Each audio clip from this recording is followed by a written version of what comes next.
Xbox babies, put the switch up. See me gearing up for war, don't get it mixed up. I come in peace, kid. I'm bringing commentary and the new releases. I put them hours in to get prepared now. Play on expert level, don't get scared now. I'ma destroy you when I'm Forza, I can tear down. If you ain't tuned into the channel, keep your head down. Cut the fix up. With some Xbox babies, put the switch up. See me gearing up for war, don't get it mixed up. I come in peace, kid. I'm bringing commentary and the new releases. I put them hours in to get prepared now. Play on expert level, don't get scared now. I'ma destroy you when I'm Forza, I can tear down. If you ain't tuned into the channel, keep your head down.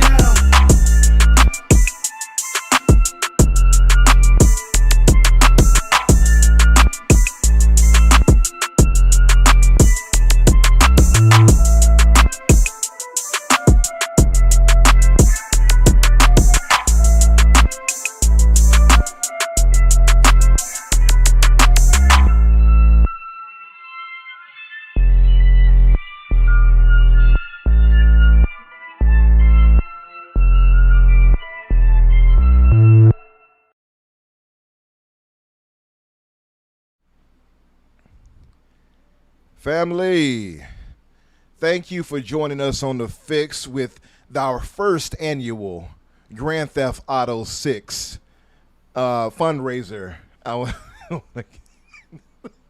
to give a shout out to everyone here in the audience here. Thank you all for being here with us today.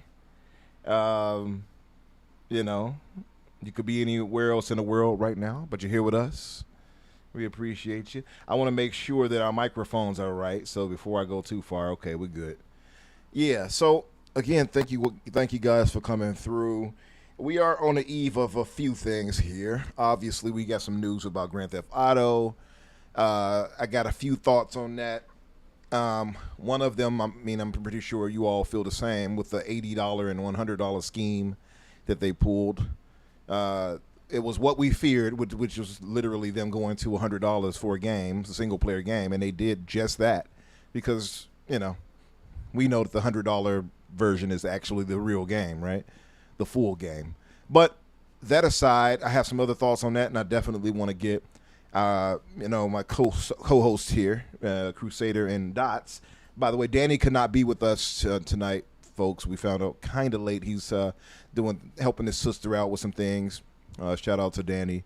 But just getting straight to it, I guess I want to welcome in our returning guest, and that's Dots. Dots, what's up, brother? How have you been? Every day except for today, I've been great. Today, I'm livid.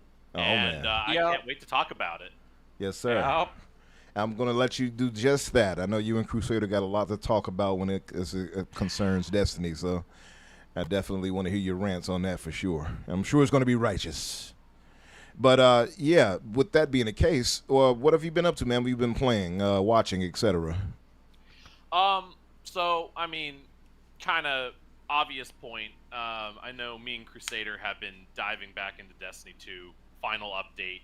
Probably the most peak Destiny gameplay it's ever been, and it's tied up into the final update it will ever have ever. Man. And but in a seriously bittersweet way, the price of the game is dramatically reduced, and it's actually back at full price now. Oh wow! The sale is over. It was dramatically reduced, but it means there's a potential for it to be on sale again in the future, when with Steam sales or whatnot. Even though it's summer sale right this moment, I know a lot of people have gotten it for the first time, and now they have maybe 8 years of content to catch back up on, because obviously there's been our long-term issue of vaulting older content. But if you're starting from 0 to 100, this is you have so much to work with, and you have so many, as much as people have complained about the game, about other things, the dungeons have always been great, the raids have been great, and now there's a massive population that is, in the game, both supporting, loving, mourning it, laughing, crying, every emotion imaginable around this game that has taken up our lives for 12 years. So Man, it's 12 years. It's definitely something. But besides playing that, I've been jumping about. I know Warhammer Darktide got their Skitarii update, and people have been all crazy about that. I played it a little bit. I've been having fun with that. Jumping into Space Marine 2 a little bit. I have a buddy who just got back in the USA after his deployment to Yemen.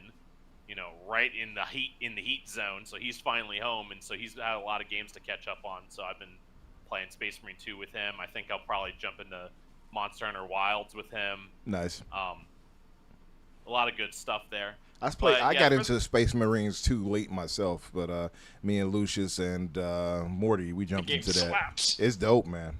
Dope game. I played it at launch with Dots. Yeah. And Saber even confirmed that they're doing a third year of content updates. Nice. So they're still dropping things. They got new missions coming out. They have a Chaos Space Marine Siege mode that they're cooking up. They're adding another new class next year. That's cool. They're keeping the game for. I think the next melee weapon archetype they're adding is a great sword. So they're really pushing for new content, all while Space Marine 3 is 100% cooking in the background. They have already confirmed that.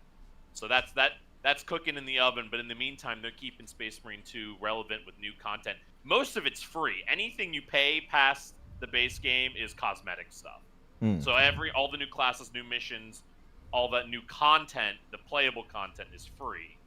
Okay. If you want to give them more money, it's only for cosmetics and cosmetics alone. So it's mostly like different factions, right? Like it's some of the different chapters. Yeah. So I got to give Crusader here, a shout out because I bought the whole Destiny 2. I guess you have messaged me to play. Yeah, because I got so many games I'm playing right now and jumping into. Right now I'm playing through Liza P. Finally, I'm first time playing it. Responsibilities, and obligations to other games. Man, my backlog is ridiculous, and I was called out about it because I buy games left and right and add to the backlog, so I'm making it worse for myself. But I do want to get to it at some point. I just don't know when it will be exactly. That's all good. Yeah. Well, Dots and I will. I'm pretty sure at any point for the next year or two, Dots and I can just be summoned to get back into playing Destiny. Unless you're doing that one campaign, and then you're Edge of Fate, which was the campaign that came out this year, is just not good. It is just not. It is the first of two. The first of two. The second campaign that came out this year was good.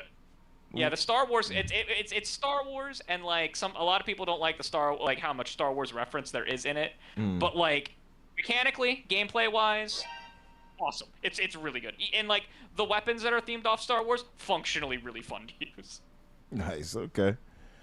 Well, I want to give a thanks to a few people first. Well, I'll go to you first, Crusader, then we can go to that. Crusader, my good brother, what have you been up to? What have you been playing and watching, etc.? I have been playing Destiny 2, and I have been playing a little bit of Final Fantasy Rebirth on Xbox. Oh, nice. Didn't you, by the way, aren't you the one that said you played through Stranger of Paradise, rather? I love Strangers in Paradise. Yeah. I bought it because of you. It was on sale on Steam the other day. I'm like, let me grab this. It is a really, really fun Team Ninja hack and slash game with a loot system. Don't play it for its endgame content. Don't go in expecting the story to be good. Expect the story to be good because it's bad. Does that make sense? It makes sense, yeah. Go in expecting to be laughing your ass off at every line of dialogue, and you will have a blast. Yeah, they look like they're hamming it up. Do not take it seriously. I watched a few of the clips of them talking. I'm like, they hamming it up heavy in this right here. Yeah. Gonna kill chaos. Right. Fuck chaos. I will defeat you and take over the world. I'm like, all right, yeah, it sounds real hammy. It is so genuinely funny. The combat looks like it's fun though, so it is. Yeah. It's like a Team Ninja game, but the there's difficulty options and stuff, and it scales really well. And its classing / multi-classing system is one of the most unique I've ever played in a looter shooter based game. It's really hard to describe how it works. You really just have to experiment with it and play it, and it's just really cool. I maxed every class in the game. Nice. Including the DLC ones. Yeah, I'm definitely going to get into it, man, at some point for sure. And the way I play games are erratic, so I could come across it tomorrow and be like, you know what? I'm going to jump into this now. So that's why it's so weird how I play these games. I think I put like 25, 30 hours into it. And that was with me maxing every class in the game. And I didn't go like the whole way to end game, but like I maxed the skill trees in each of them. Nice. I didn't have like perfect like end game builds or anything like that. Yeah. But yeah, it's a lot. It was a lot of fun. Yeah. Other than those two, yeah. I watched the first episode of House of the Dragon. Don't really want to talk about that until Danny's back. Yeah. Listen, I was talking about it with BV and Lucius about that earlier. Fantastic episode, man. I would probably put it top 10 of all Game of Thrones shows. What would you say? As far as the television aspect of it goes, yeah, it was good. Very good. Damn good. My qualm is that I don't really care for the changes they're making to the plot line of the stuff from the actual book that this is all based on.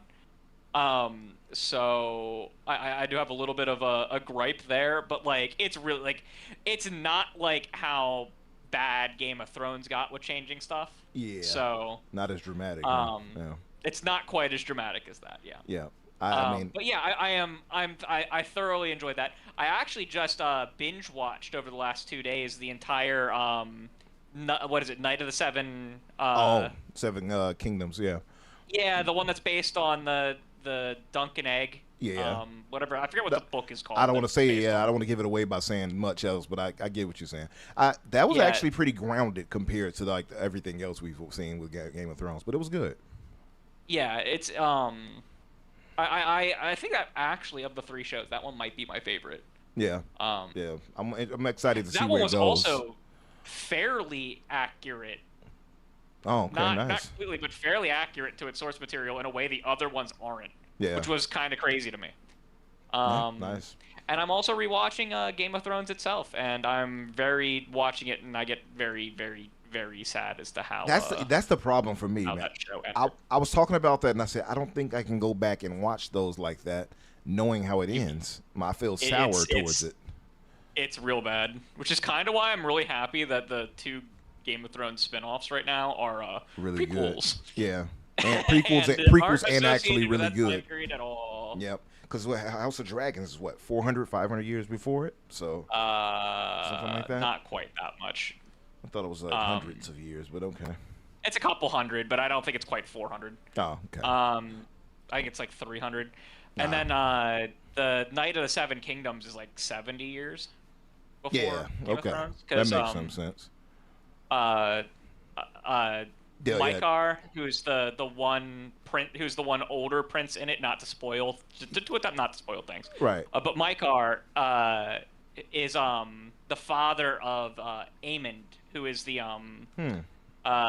person the maester of the Night's Watch. Okay. Yeah. So okay. I see what you're saying. I didn't know that.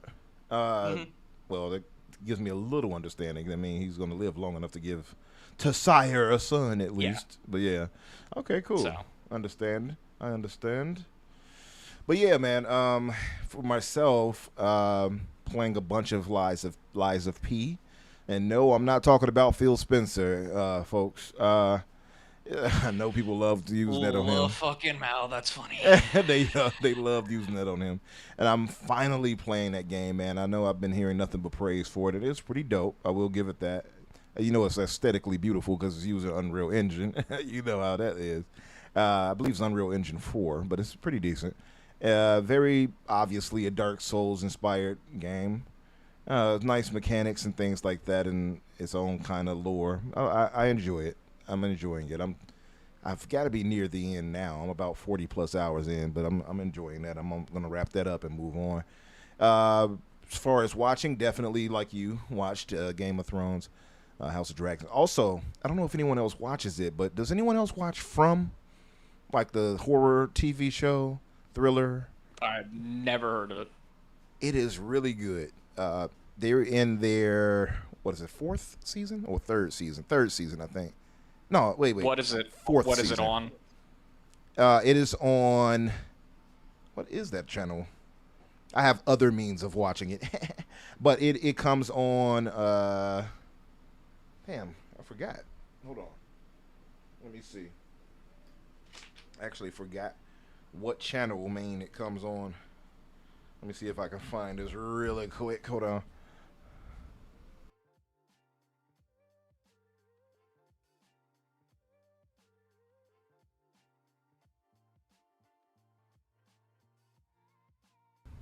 I found it. It was MGM Plus.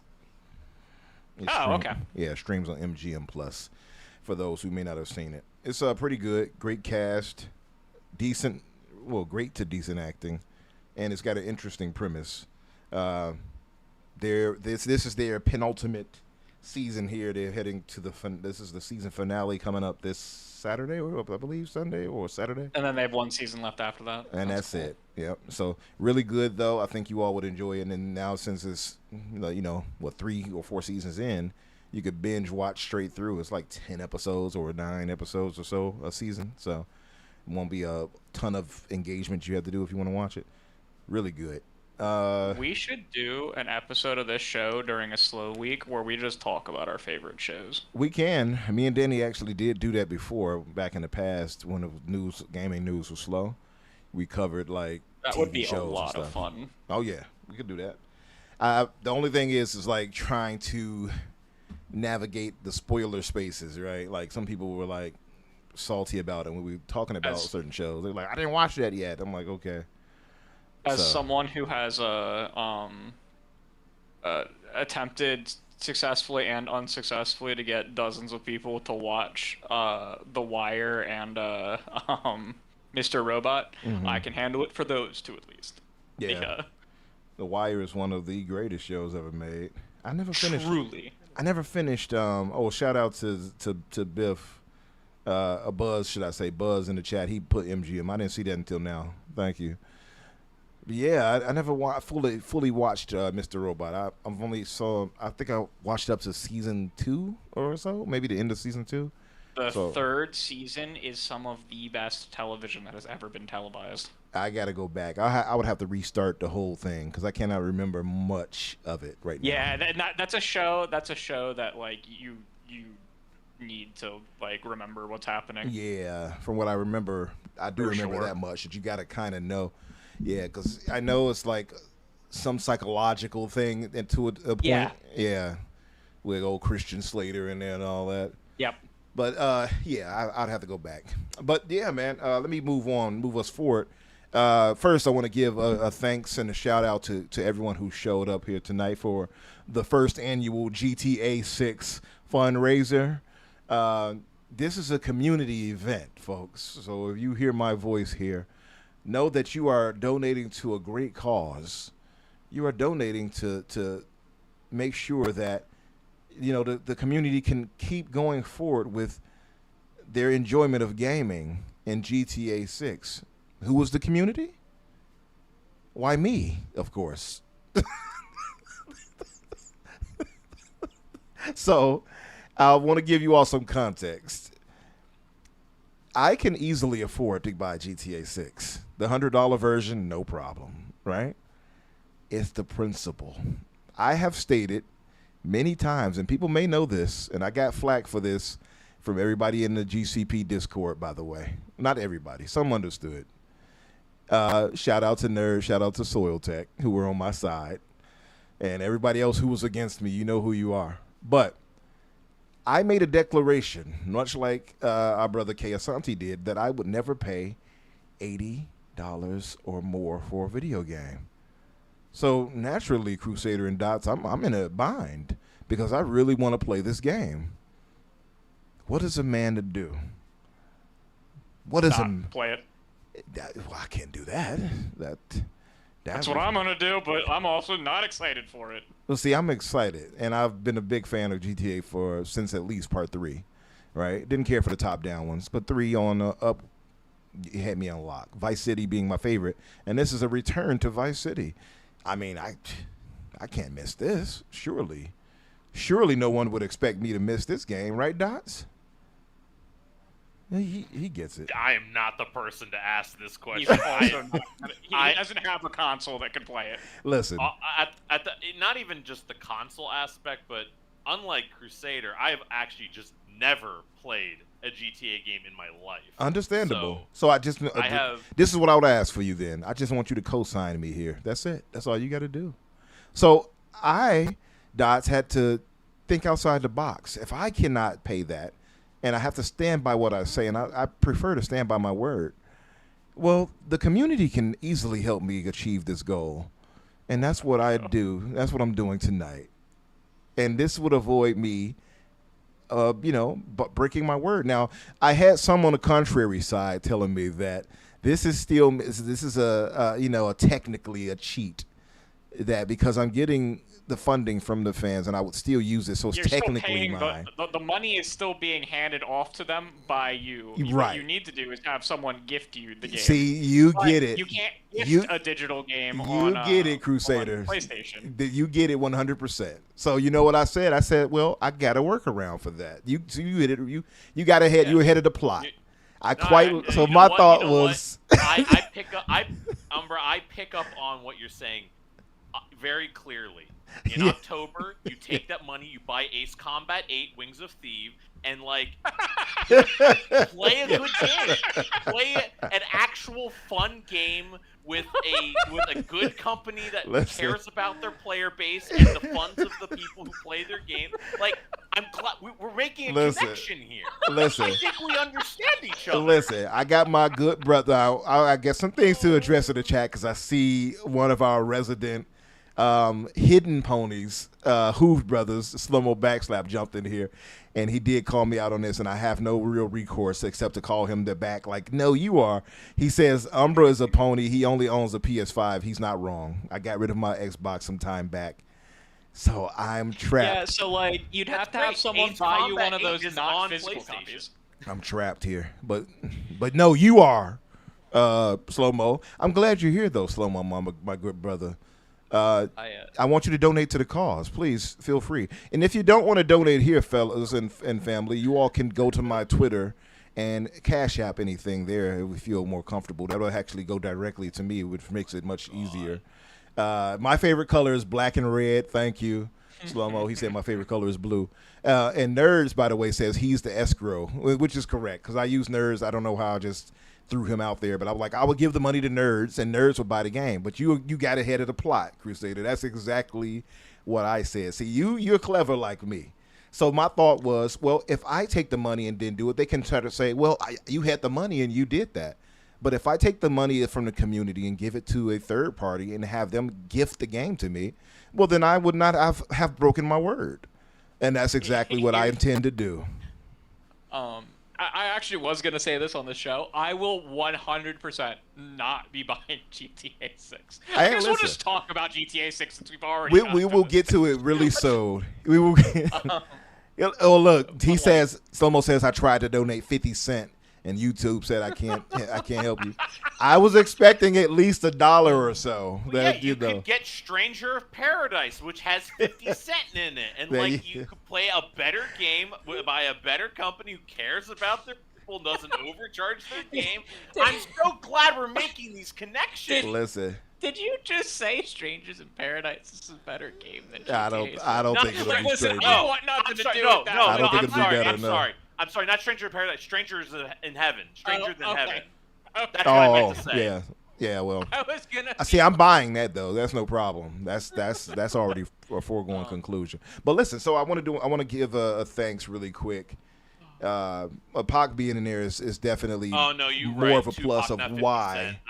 I'm not good at that. I'm not good at this knowledge. Yeah. Listen, they might be shady how they did it, but that only hyped me up further. I'm just gonna tell you, that's hyped me up even further. I know it's kind of shady a little bit, but that's my GOAT right there, my greatest of all time for me. So I have to support. I was already in the game anyway. That just helped seal the deal more. But I want to give a thanks to all the people who've donated so far, starting with our good brother BT Maverick. He gave 5 gift members. She gifted rather 5 memberships. Thank you, BT. Appreciate you, brother. Anyone who got them, who I see here is Ashton 3 commas, Victor Click. I haven't talked to Victor Click in a minute. Polly Baba. I haven't talked to him in a minute either. And Sean Rocha, or Sean Roach, should I say. For all those are the 5 that got them. Thank you. If you all are here lurking or something, thank BT Maverick for that or whatever. Come by another time in the chat, in the comment section or something after the show. Thank you, BT, for that. And we also had, excuse me, Mordivore, my good brother Mordivore, who left the Discord earlier in a huff because we kept cutting him off when we started singing the Temptations. Long story. He says he donates a very generous Australian dollar redo, $20 a dollar reduce, if you will, which is much more over there than it is over here. So that's a lot on his end. Thank you, brother. He says to help the GTA 6 Umbra fund. P.S. You spelled your wrong. You put Y-O-U-R. It's just Y-O-U-R. Or Y-O-U apostrophe R-E, should I say? Still an asshole, he says. Yes, I pride myself on that. Thank you very much for your donation. My good brother Nerds, he drops a $5 donation. He says, I want to support this pod with a super chat, but I expect Morty to reimburse me. Morty, get on that and reimburse our good brother Nerds. And we have the Black Viking, who drops a $2 donation. He says, Umbra said it has to be 2 something to do something.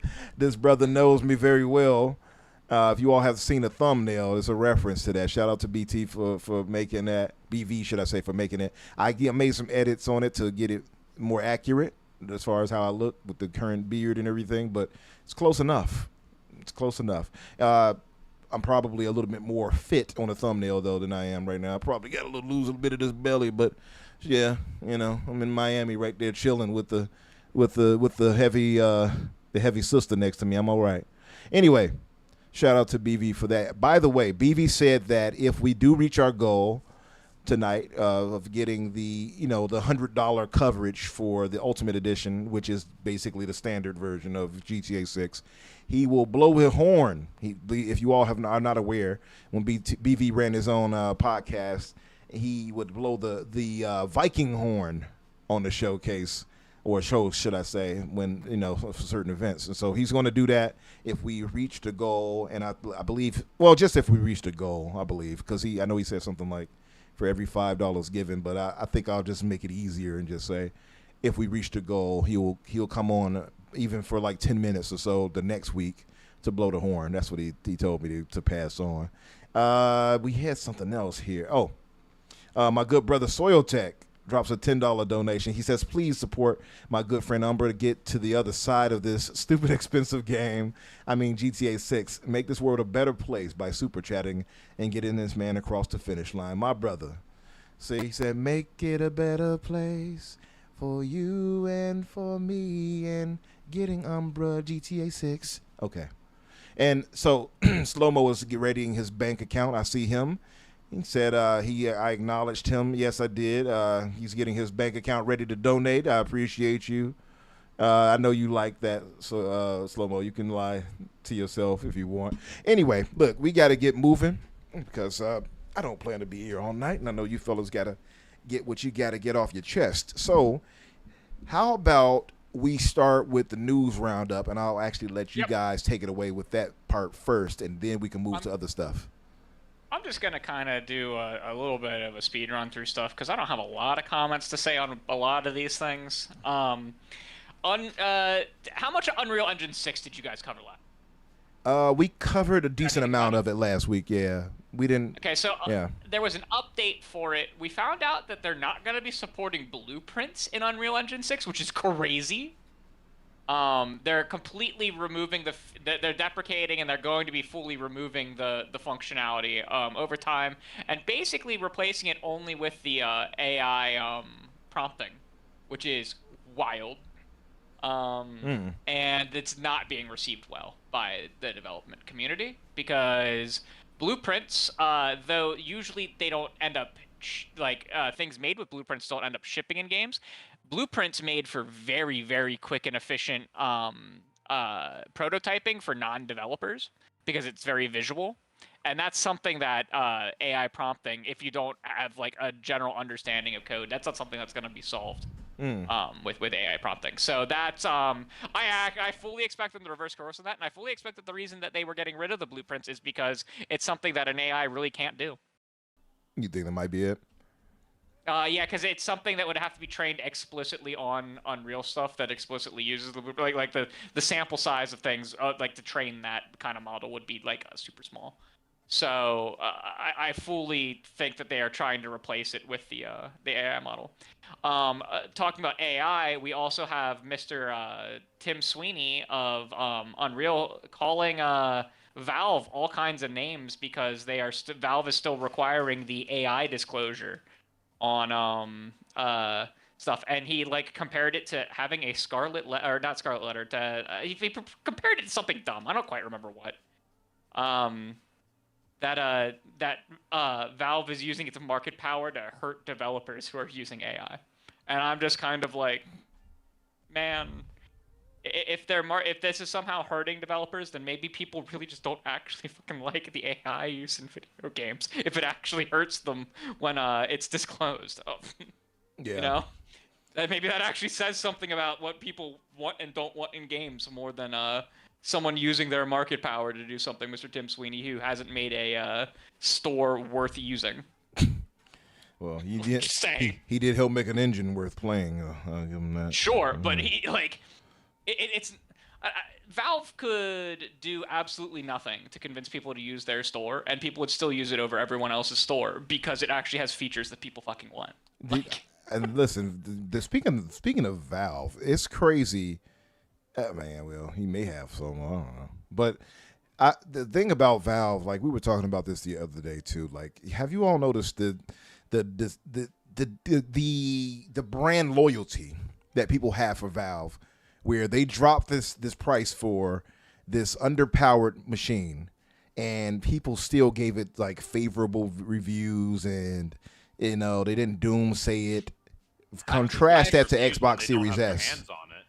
Some did. I find that. Well, all right. So the Series S is woefully underpowered compared to it. Still, like in comparison to it, but like moving on from just that, like. A lot of reviewers won't take the price into consideration because they don't think they should, and I'm like, you absolutely fucking should. You have to. And like that was to the Series S's detriment, and to this is not detriment. And that's my point. Like, if the Series S, even if you say is underpowered, well, it was cheap enough to be that way. It's cheap enough. It was cheap enough. I don't know. Yeah, well, not anymore. But it was. we'll get to that soon enough. It's soon going to cost the amount of a Series X. Ridiculous. Yeah, I mean, I know it's not like we'll get to it. I don't want to. I'll wait till we get to that. But yeah, you know. Yeah. All right. So there was the whole campaign evolved nonsense last week. Mm-hmm. That started after the show, right? All of that. Which part about the needing to? Oh yeah, that was after. That was after. Yeah. All right. So the Halo blog put out a explanation of a bunch of FAQs that were all really disappointing for Halo CE. It's going to require 2 distinct Microsoft accounts on Xbox, and it's going to require 2 distinct PlayStation Network accounts on PlayStation linked to 2 distinct Microsoft accounts to play split screen. And originally they had in the blog post that you were going to need 2 accounts with each that had PS Plus to play local co-op.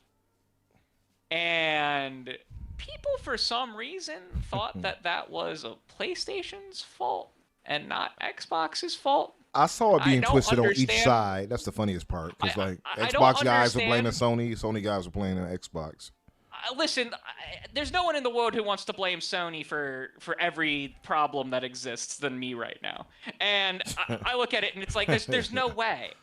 Because this is the only like local co-op game that exists that would have that requirement. So they're doing something real funky on Microsoft's side to require that. Like, if there was more games that had because there's lots of third-party games that have couch co-op. Lots of third-party games. Yeah. And this would be the only one. And I'm like, I think it's simpler than what it is. You know what? The Occam's razors is what they always say. I think it's much simpler than that. I think it's just somebody got their wires crossed on how things work and put the faulty description. there's two ways that could have happened. I actually think that because it required the 2 PSN accounts, that it failed or that it triggered a thing in PlayStation certification a long fucking time ago, and basically said it was going to need 2 things of PS Plus, and that got negotiated out just because it was like a weird edge case that PlayStation's never had to deal with because Microsoft is weird in requiring 2 accounts for local play, which is a problem, but. I think that was worked out, and they just forgot to remove it from their FAQ, and whoever wrote up the FAQ saw the information and was like, oh, we need 2 PS Plus accounts, because the certification document says we do. Or an AI had a hallucination that they used to write the article for them. What if it really was That's also AI? really believable, right? That, like, the AI just came up with nonsense that they were using to write the article for them. That would be hilarious. But yeah, like... I don't think, and people are like, oh my god, they changed it in a day. They must have, like, Xbox or PlayStation must have caved on something. And I'm like, no, it absolutely was something that was solved a while ago. And it was almost certainly that was originally triggered because of the weird archaic, well, I'd say archaic, 'cause it's not really archaic. The just weird Microsoft need to have everything tied and tracked to metrics and separate accounts. Yeah. Despite that fact that most people who are doing couch co-op, the second person's not going to actually ever own the game. They're just coming over to play it on your TV. Yeah. And if they wanted the opportunity to use a second account, that's something that Halo has supported since Halo fucking 3. Dots used to sign into my account on my TV, and we would play split screen at my house in high school. You and hear would that, get all of his Microsoft? progress track. You hear that? They were using each other's accounts. Get them. I don't understand.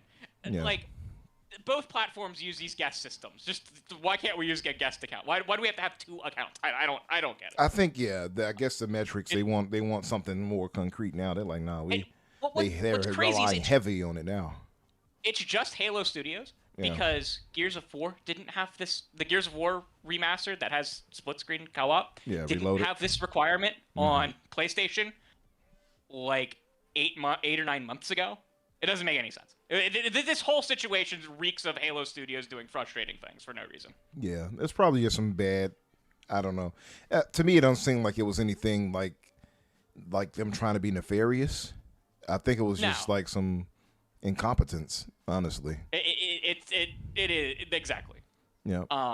Which is wild that you would get something that important in your FAQ wrong. Yeah. Like crazy. Yeah. Yeah, I mean, they got called out to it and held to the fire. It is what it is. Yeah. It didn't really bother. I didn't even speak on it really as it was happening because I was like, it'll be correct. It was corrected almost immediately too. So I was like, yeah, well, there you go. We're big split screen fans in like our larger friend group, right? Dots. Like we do things at people's houses and we will play like split screen Halo all the time. Yeah. So, like, it's, like, for me, this is a big issue. Like, it was a big issue that Halo Infinite launched without it. Despite them, like, telling us that it would have it from the day they announced it. So, like, you know. All right. Yep. Ubisoft co-founder found dead in plane crash. Well, not found dead. Died in plane crash.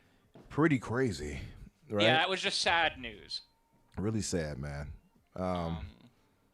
Some people I saw like trying to connect it to some type of conspiratorial thing. Yeah, no. Because I know they've been going through like financial hardships and stuff like that. And they were like, "Oh, this is right on the nose. Like, look at that." I was like, "It's kind of morbid." That's Very Steam machine pricing. weird. We already kind of talked about it. Fucking whack, yo. Yeah, so let's get into that a bit. Dots, do you know about this? Controller. Yes, I saw that immediately on reveal. It was he posted it in our private friend group Discord. So that before I even saw it, which is crazy. Kudos to you for that. I will say, I thought even when I saw the price of the controller by itself, that kind of gave me a little bit of insight. What's the price of the controller by itself? Yeah, because the price under the controller was $100, right? And I don't. $100. Yeah, and I didn't think at all that it deserves that price. If you buy it with the console, it's an extra $70 instead of $100. Right. If I did my math right. And they got it like, I guess, what, $300 more on a certain edition of the console. You get like, what, 2 or 3 more faceplates or something? Like, yay. Oh, I didn't even know about the faceplate shit. I just knew about the half a gig and the 2 terabyte versions. Yeah. Shout out to Soil Tech. He wrote an article about this, by the way. The price is crazy. The prices are truly, crazy. we're getting killed by data centers. Do you have the pricing in front of you to name everything? Yeah, out? I have the pricing in front of me. Yeah. 512 with 512 without a controller is $10.50. 512 with a controller is $12.30. I'm rounding up, by the way. They're technically yes, the $70 extra for the controller. Yeah. So you're quote unquote saving $30 if you get it with the controller. 2 terabyte, $13.50. 2 terabyte with a controller, $14.30. Man. Yeah, we're in for a rough time because I'm gonna staple this onto this conversation because Micron just announced today that they have locked in the current prices for RAM for the next 5 years. Yeah. It's gonna be a bad time. We need China to come in and flood the market with cheap RAM. 100%. I don't even care what the quality is like. We just need we need it. And we need it yesterday. I'll go a step further than that. We need China in general. I saw those electric cars they have. They're much more affordable than what we got over here. Come on, China. I'm rooting for you. Affordable. I'm rooting for you. Come here, boy. They have quite literally an $8,000 car. Brand new. We need China. China. Yeah. Anyway, the prices are insane. The prices are crazy. Listen, this right here, we all knew. All of us knew. I think I'm pretty fairly certain. Even though everyone in the chat kind of knew next gen would be in the $1,000 range, right? At the very least. This right here tells me that, especially with what we just saw happen today with Microsoft, and Sony is likely to follow suit soon as well. You're talking 1,200 probably. Yeah, at the very least 1,200, 1,300, right? For next gen, it's starting out. It's really, really, really gonna depend on how fast more fabrication can spin up for the RAM, how fast China can enter the U.S. market for RAM, how fast Asus can get into the market, because Asus announced that they are opening up. They're probably not going to be in for 3 to 4 years. Yeah. So it's gonna be really, really bad for a really long time. And I don't totally blame Valve for coming out at this price, because and this is something I've said about the next gen consoles too. You can only delay for so long until you have to completely re-engineer the silicon, because it is just far too out of date. And they're not far too out of date yet. And I say that specifically because we're probably there's a good chance that we're going to be stuck with low-end stuff being supported for forever, right? Lower end hardware is going to get supported for a very long time. We're probably about to enter the great era of game optimization that we have been missing since the Xbox 360 era, when devs knew how to get away with half a gig of RAM. Right. So, So do you? I'll throw this out there naturally. Then, do you guys think that next gen needs to be delayed, or they need to stay on schedule? So I think they should delay it as long as they can, but canceling it is not an option. Yeah. Well, considering all the R&D they've done on it, I'm sure. Yeah. Because it's several $100 million in R&D. And then you have to redo all that. So there comes, and I don't know. I couldn't predict. I don't have the skills required, or the information required, or even the skills to interpret the information required to know when it should be delayed to. But I would prefer the next gen stuff to come out expensive and just drop over time than just be delayed. I would rather them stop producing Xbox Series X's and S's and stop producing PS5s and just move to the next gen hardware. If I'm already paying for something that's expensive, I'd rather just pay for something that's expensive and it get cheaper over time when they can get cheaper. Something that's better hardware and such too. But that's the thing that's I'm looking at here with this is, for one, I think the price is going to be higher than what we think, and we all as far as the price is dropping. We thought that for this gen too, and we've been surprised. Then AI came in and ate up everything. Yeah, listen. As much as I appreciate AI in some aspects, it is harmful. I'm with you I'm on board with you when it comes to that. Now, AI is threatening a lot of stuff, a lot of damage in terms of people losing their jobs. Exactly. So all of our hobbies, jobs. Yep. 100%. It's awful. Yeah. So now, like, because this price increase right here makes me wonder how next gen actually is approached. Because if we're raising prices here this deep into the gen, is that going to happen again next gen? It depends on it really depends on if we can get component prices to just drop back down like that. It's all gonna, and that's hard to predict. You know, they were saying that they expect it to be 2 to 3 years, with Micron saying they've locked in prices for 5 years. Who knows? Now, if there ends up being a large moratorium on a bunch of these data centers, and there ends up being a lot of data centers don't get built because communities vote against allowing them, like a lot of communities have, then you get into this weird situation where suddenly the whole kind of market around it collapses, but then who knows what will come out of that. Like, there could be such a shell shock to Micron that Micron closes because of that kind of stuff. Like, it's going to be a really spooky future for technology for the next 5 years. What I would recommend is if anyone needs a new computer or a new laptop or a new phone or anything like that, you get it today. Get it yesterday. Yeah. Because this stuff's only going to go up in price. You get what you need now. That's like, I'm grateful that I got my main 2 PCs here, which is a 4060 and 4080 Super. I got those before everything started getting crazy.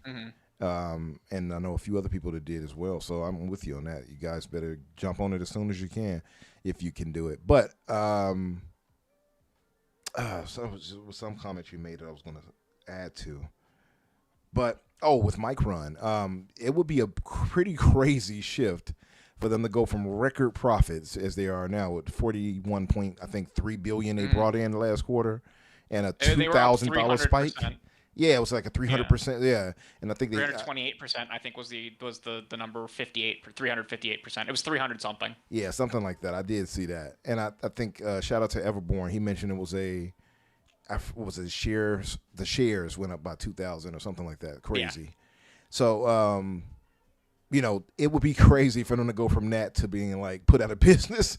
And no, I don't mean to laugh, but that would be pretty crazy. What happened in the .com crash, right? The .com crash of the late 90s, when everyone and their mother was making a website because everyone thought that like websites were going to be the solution to everything, and then that like exploded. Now, websites didn't go away. The internet didn't go away. Right. But like the way they thought it was going to work and add value to everything did not happen in the way they thought it was. That's probably what's going to happen to AI in the next year or two. Man. Because none of it's making money. Yeah. So, listen, it'll be interesting to see how this all plays out. Shout out to our brother Assassin. I see you in the chat, brother. He said, "What's up, everyone?" Assassin. Just so you know, tonight is the first annual, and for anyone who have just joined recently, tonight is the first annual Grand Theft Auto 6 community fundraiser. I am asking, at least. I don't want to say weird because I know you guys are not on this scheme with me. I am asking the community to donate for a better tomorrow, Assassin, and donate toward Grand Theft Auto 6 being purchased, preferably the actual complete $100 version. Yeah. So whatever you guys can donate to the cause would be very much appreciated. What else did we have, Crusader? We had an article that was in, I forget what news, what entertainment thing, but it was about like Microsoft and like their approach to like TV film and like blockbuster kind of stuff, and we got a bunch of tidbits in it. Like there's like something like a dozen Xbox properties that are being adapted for TV film. They still want to take another crack at Halo in TV film. Which, like, I mean, God, Halo's probably one of their easiest things to adapt, and they just did it fucking poorly. It's easy enough, but also too expensive, right? It would have to be expensive to properly capture it. Make an animated show. It'll be animated great. Would be much better if they did animate it. Like, go to Netflix or go to either Netflix, who has had a great run with animated adaptations, or Amazon, who has had a great run with animated adaptations. Like, not everything needs to be live action. Not everything should be animated either, mind those you. Halo animated shorts they did years ago were peak. Yeah. Fucking peak. Halo Legends 100%. was awesome. Yep. I think one of them was Akira Toriyama did one of them. Yeah. The Did he? animated Fall of Reach was also really good. He did the one with Spartan Leet 733 yeah, he did. or whatever. 1337. Oh, that's dope. And it was hyper anime as fuck, but it was also just really good. I didn't know he did that. Okay, that's dope. Yeah. Doesn't Chief fight like a giant? No, it's not. It's not hunter? Chief. It's Spartan Leet. Oh yeah, it's Spartan Leet. Doesn't Spartan Leet fight a like giant hunter in it, like enormous? No, it's a giant brute, not a hunter. Brute. Okay. Yeah, but like the two children he finds are essentially just Saiyans, and they have like superhuman fighting capability. Yeah. And their mom is an AI that's attached to a railgun or some shit like that. It's Wild, nonsense. but it's peak. Yeah. Yeah. And like, you know, Halo's one of those things where there are some things that I just don't think get captured well in live action when you try to do them.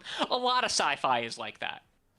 But Halo especially, and when you're going to be doing it on the budget of a TV show and not like a film, you're gonna run into a lot of roadblocks as to making that make money. So like that's where I'm like, yeah, do that animated. It'd be way better. 100%. Animated would be better. I mean, they got so many options to go there when it, like they could do 3D-esque. Made an entire web series out of Halo for decades using in-engine. Right. Yeah. Shout out to Red and Blue versus Blue. Absolutely. They could definitely do that. Matter of fact, I would actually bring back Red versus Blue if I were them. Like, that's the type of stuff for community. I know. But I would reach out to them and kind of make it official in some way. You know what I mean? Like, try to bring that back in its own. Have your more, like, spin off of your Halo lore more. Get that out there more. Like, stuff like that helped build the community for Halo, right? I think they need to go back to that. The first piece of Halo media officially released that you could buy was not Halo CE. It was Halo: The Fall of Reach, the book. Oh, yeah. The prequel to CE came out before CE. Ain't that something? To get people excited for it. Yeah, Fall of Reach. Then we had Contact Harvest. It's been a while since I read them. They still make them. They put out like 2 to 3 a year still. Matter of fact, they have the audiobook I bought. Actually, it's coming out soon for Fall of Reach. Yep, for Fall of Reach. Yep. They're having it voiced by Steve Downs. Yes, and what's her name? Jen Taylor. Jen Taylor. And I can't remember the voice actor for. There's another voice actor from it that's in it that I can't remember. Yeah, I saw his name. I can't remember it right now. But yeah, they have the legends in there at least. So, yep, excited to listen to it actually. But we got some tidbits about some game stuff in there. Kojima being weird as shit. They interviewed Kojima in it for OD. we got some screenshot. We got the first like actual in-game screenshot from OD, and boy howdy does it look really good. And if you zoom in at shit, there's like a monster hiding in the skylight. There's like a bunch of like Easter eggs and stuff in it. It looks really good. But Kojima's also like, I pitched this to a bunch of people, and the only people willing to take a bet on me were Xbox. And it's kind of like, what are you making? What in God's name are you making here? I saw that. No one would take a bet on you but Xbox. Yeah, that's pretty crazy. Not even Sony would be like, yeah, we're with you. Yeah, but I mean, I hope it pays off. Sony took a bet on Death Stranding and 1 and 2 and wouldn't take a bet on this. So I'm like, what on earth are you trying? Yeah. But I'll be there for that because it'll be weird and it'll be weird, scary horror. What is this thing? Unc Alert. Well, I'm actually trying to figure out what these are gifts I see, but I see the bus and I see the Unc Alert and the 7,000 jewels and stuff like that. 440 jewels. This is in chat? Yeah, it's what YouTube, like the donation thing. Thank you. First off, thank you all for doing this and donating. Yeah, it's like Unc Alert. I'm like, that's funny. Like, I'm old. I get it. Yeah. And we also got a mention of Blade in that like Todd Howard's like, I can't tell you when you're going to see it again next, but like I'm excited for it. And I'm just like, I don't believe you. I will say at least we know like that's kind of a proof of, I don't want to say concept, but at least a proof of life. Like we know it's like not. Is it? I hope. Is it? I hope at least. Is it? They I hope. announced Senua at a They show, sure did. and we don't know if it's coming. Yeah. Like, is it? That's where I'm like, Yeah. I don't know that I want to listen to anything you people have to say. We are in until a the state end of flux July. right now. You're not wrong. Yeah, but you know. Yeah. Um, Yeah, I'm hoping that's the case. That would be crazy. Like that would be how many? What 4 games that would have been that's been dropped? All right. We had they had a lot of global publishing games dropped last year. A lot of them that I don't even know the kid names for. Yeah, like I'm hoping that's not the case here. I really hope not. So, all right, we got Star Fox reviews. I'm gonna try and see if I can find what the at the time of the link that Umbra sent to the chat, it had an 82 on Metacritic and an 84 on OpenCritic.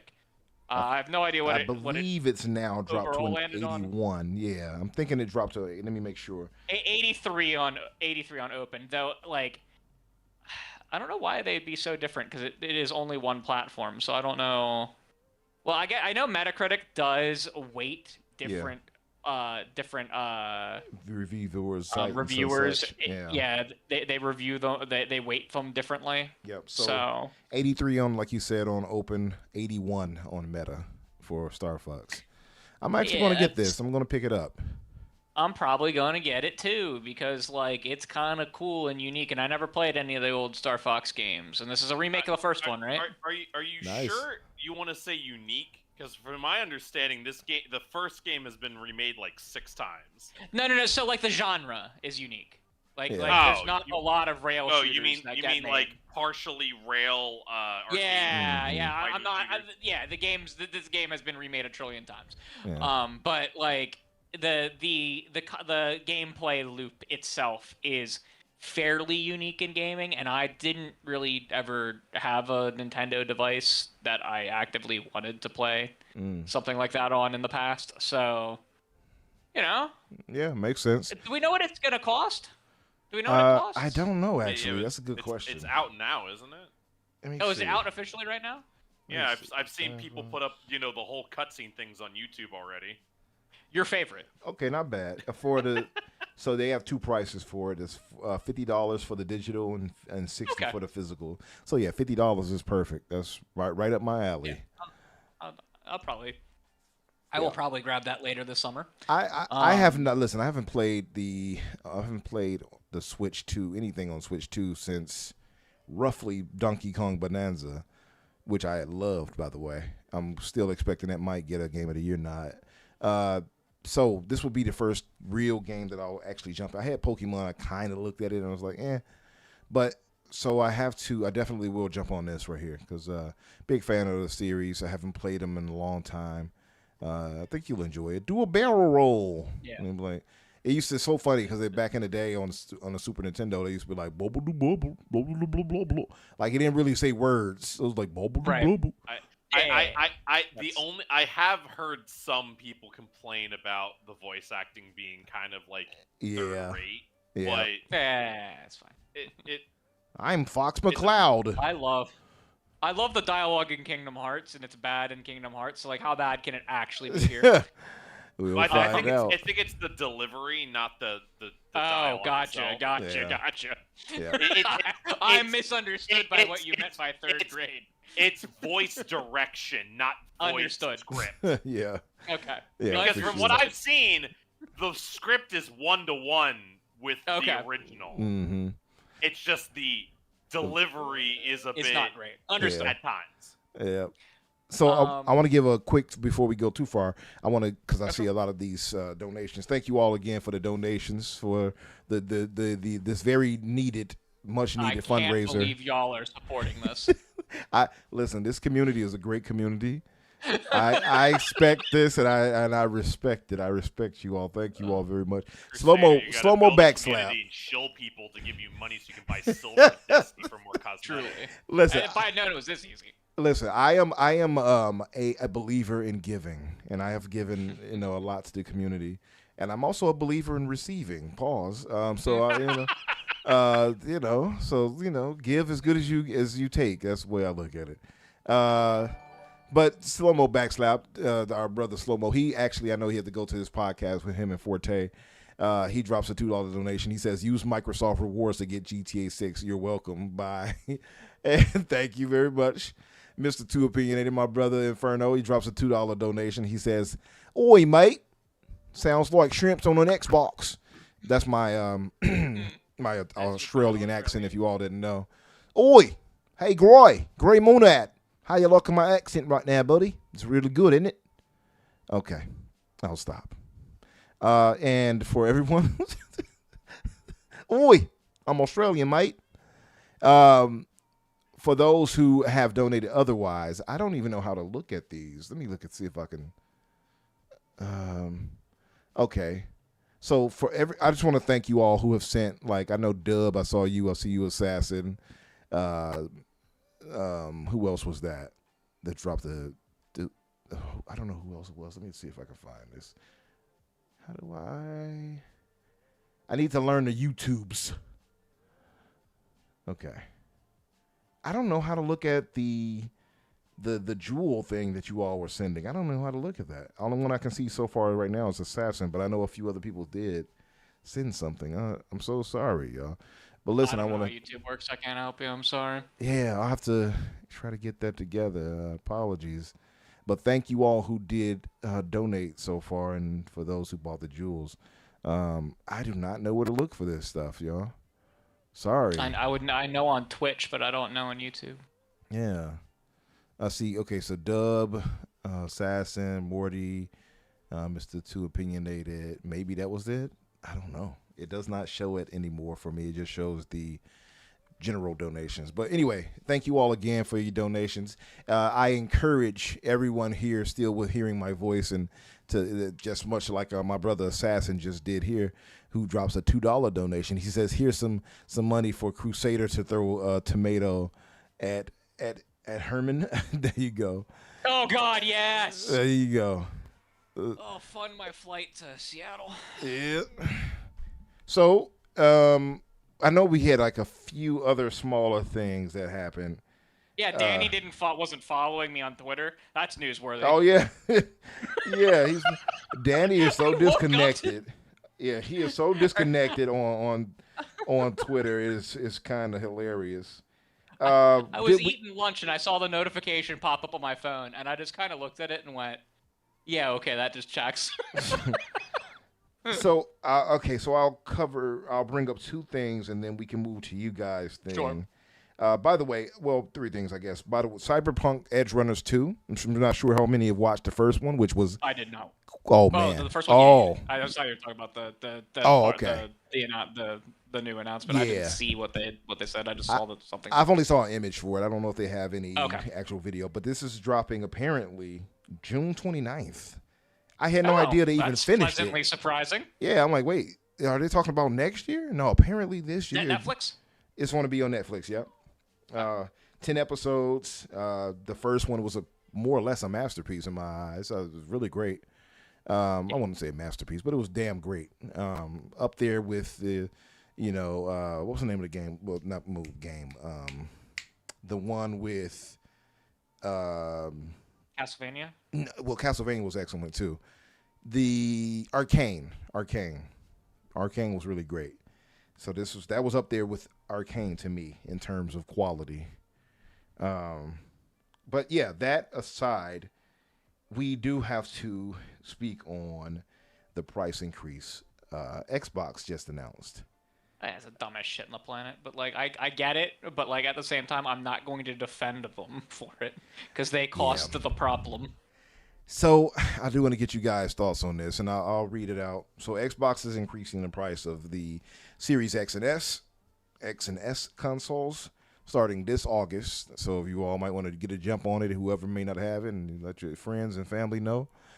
They have the Xbox Series S going up $100 from the 512 gigabyte option from $399 to $499, and the 1 terabyte option from $449 to $599.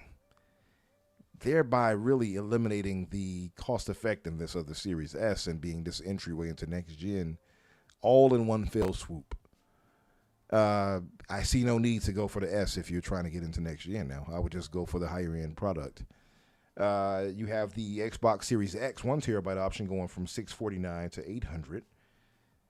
Sheesh. And the terabyte digital going from $599 to $750. So that's the diskless Xbox. So what are you guys' thoughts? What's your takeaway from this? Now, again, I know it's not unique to Xbox. It's going to happen with Sony more than likely as well. They're more than likely to announce It'll something. happen with Nintendo as well, at least once as well, if not destroy their cartridges. Because people forget that their cartridges run on the like NAND memory. Yep. Which is why that like they already had to make the physical games $10 more. That's why like you listed that price for the Star Fox. Right. That's why the physical is a different price from the digital. It has to be. Yeah. Also, I forgot to mention they're discontinuing the 2 terabyte option, by the way, of Xbox Series X. It's gonna come for all of them, and so like I'm not upset at Microsoft because they are increasing the prices. I'm upset at Microsoft because they are one of the major reasons why we are seeing the increase in prices. Like they are one of the biggest offenders of opening these horrendous data centers. Like they are the problem. They're part of the problem. The Xbox division itself's not really the problem, but the company is. Yeah, fair point. You know, so like, you know, I'm not mad at them because they have to increase the price. I'm mad at them because they're the problem. They are the problem with the price. Yeah. I just wonder, how does this play out for them in terms of, you know, new customers and things like that? They were already somewhat, I don't want to say struggling, but they just weren't, you know, coming close to in terms of PlayStation or Nintendo in terms of units sold.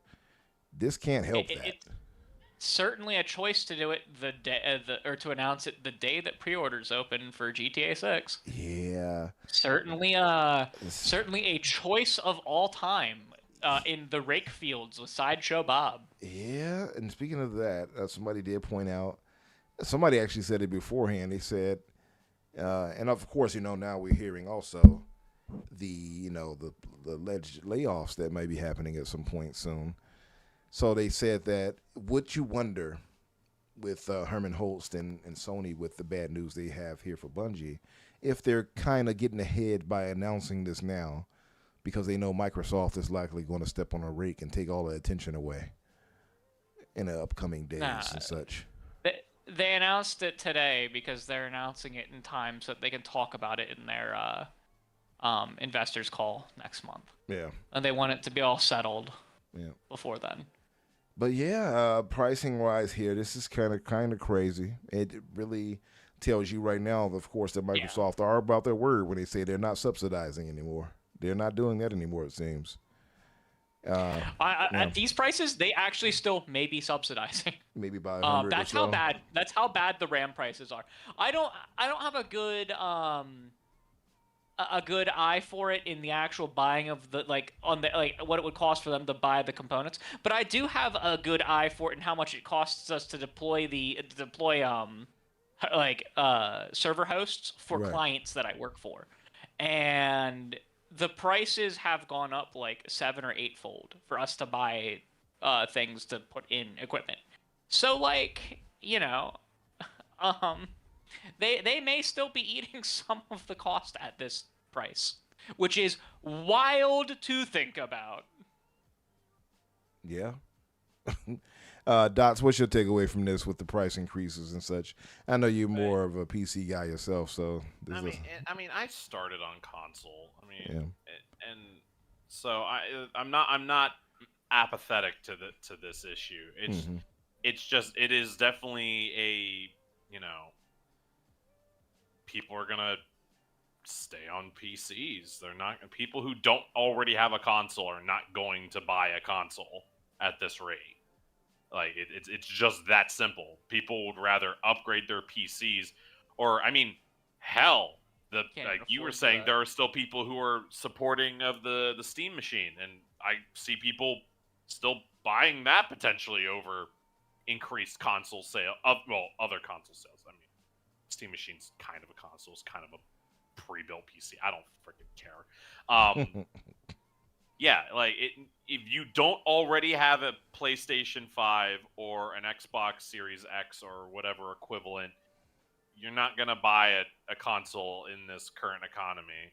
You're gonna either go into PC, or if your PC's weak, you'll just upgrade it, even if that's a bit expensive. But probably makes more sense. You're already in that market. You might as well stay in it, kind of thing. Yeah, probably makes more sense to do that anyway nowadays.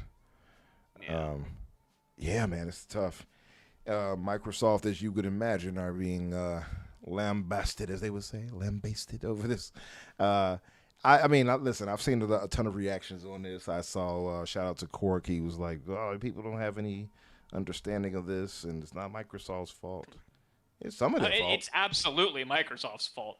Maybe not the Xbox division's fault, but it's absolutely Microsoft's fault. Yeah, so I'm like, it's some of their fault.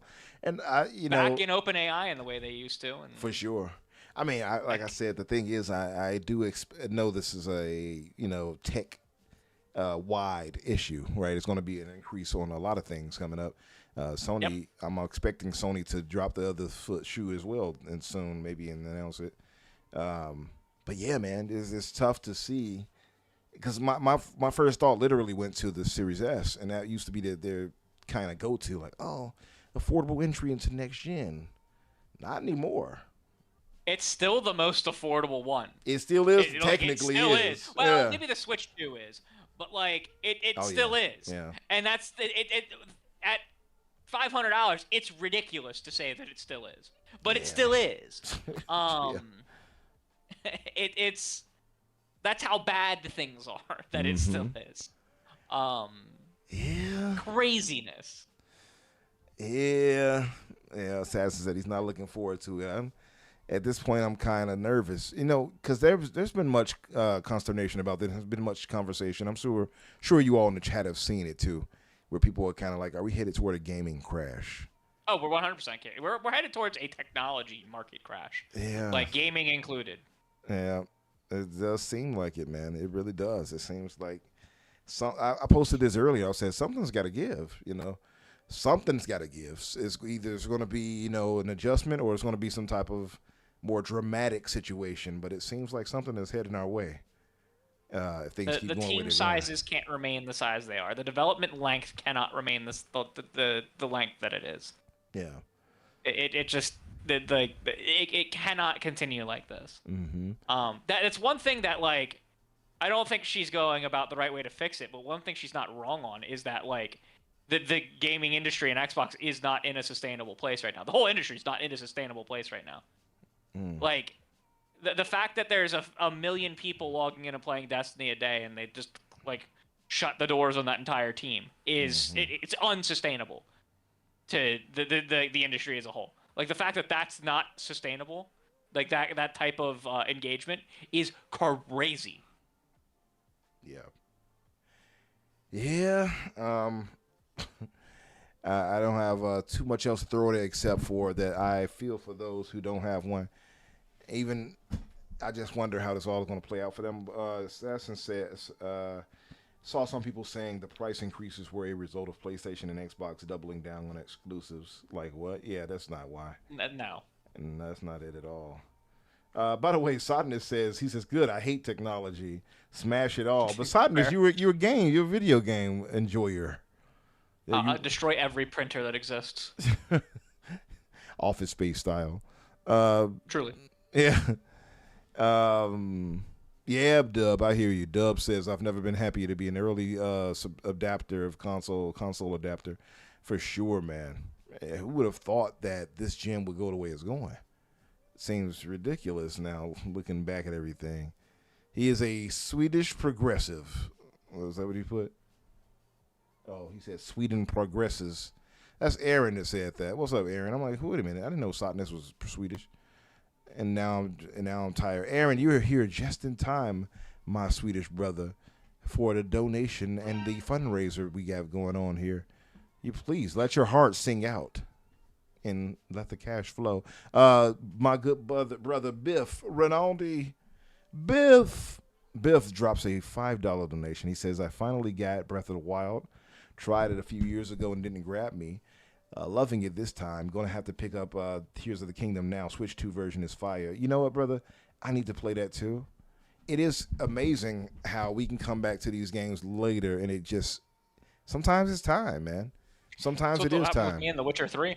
Yeah, that's how. Yeah, exactly. See? I didn't like the first one. Yep. Or I didn't like it the first time I played. A lot of people said. Matter of fact, Assassin in the chat actually had that issue where it's like the same. It was like, and I've heard many people have that same issue. Even with like Red Dead Redemption 2, people had issue with it until yeah. I eventually I will go back and try Red Dead 2 again. Yeah, man. I tried it once and was like, no, this is not great.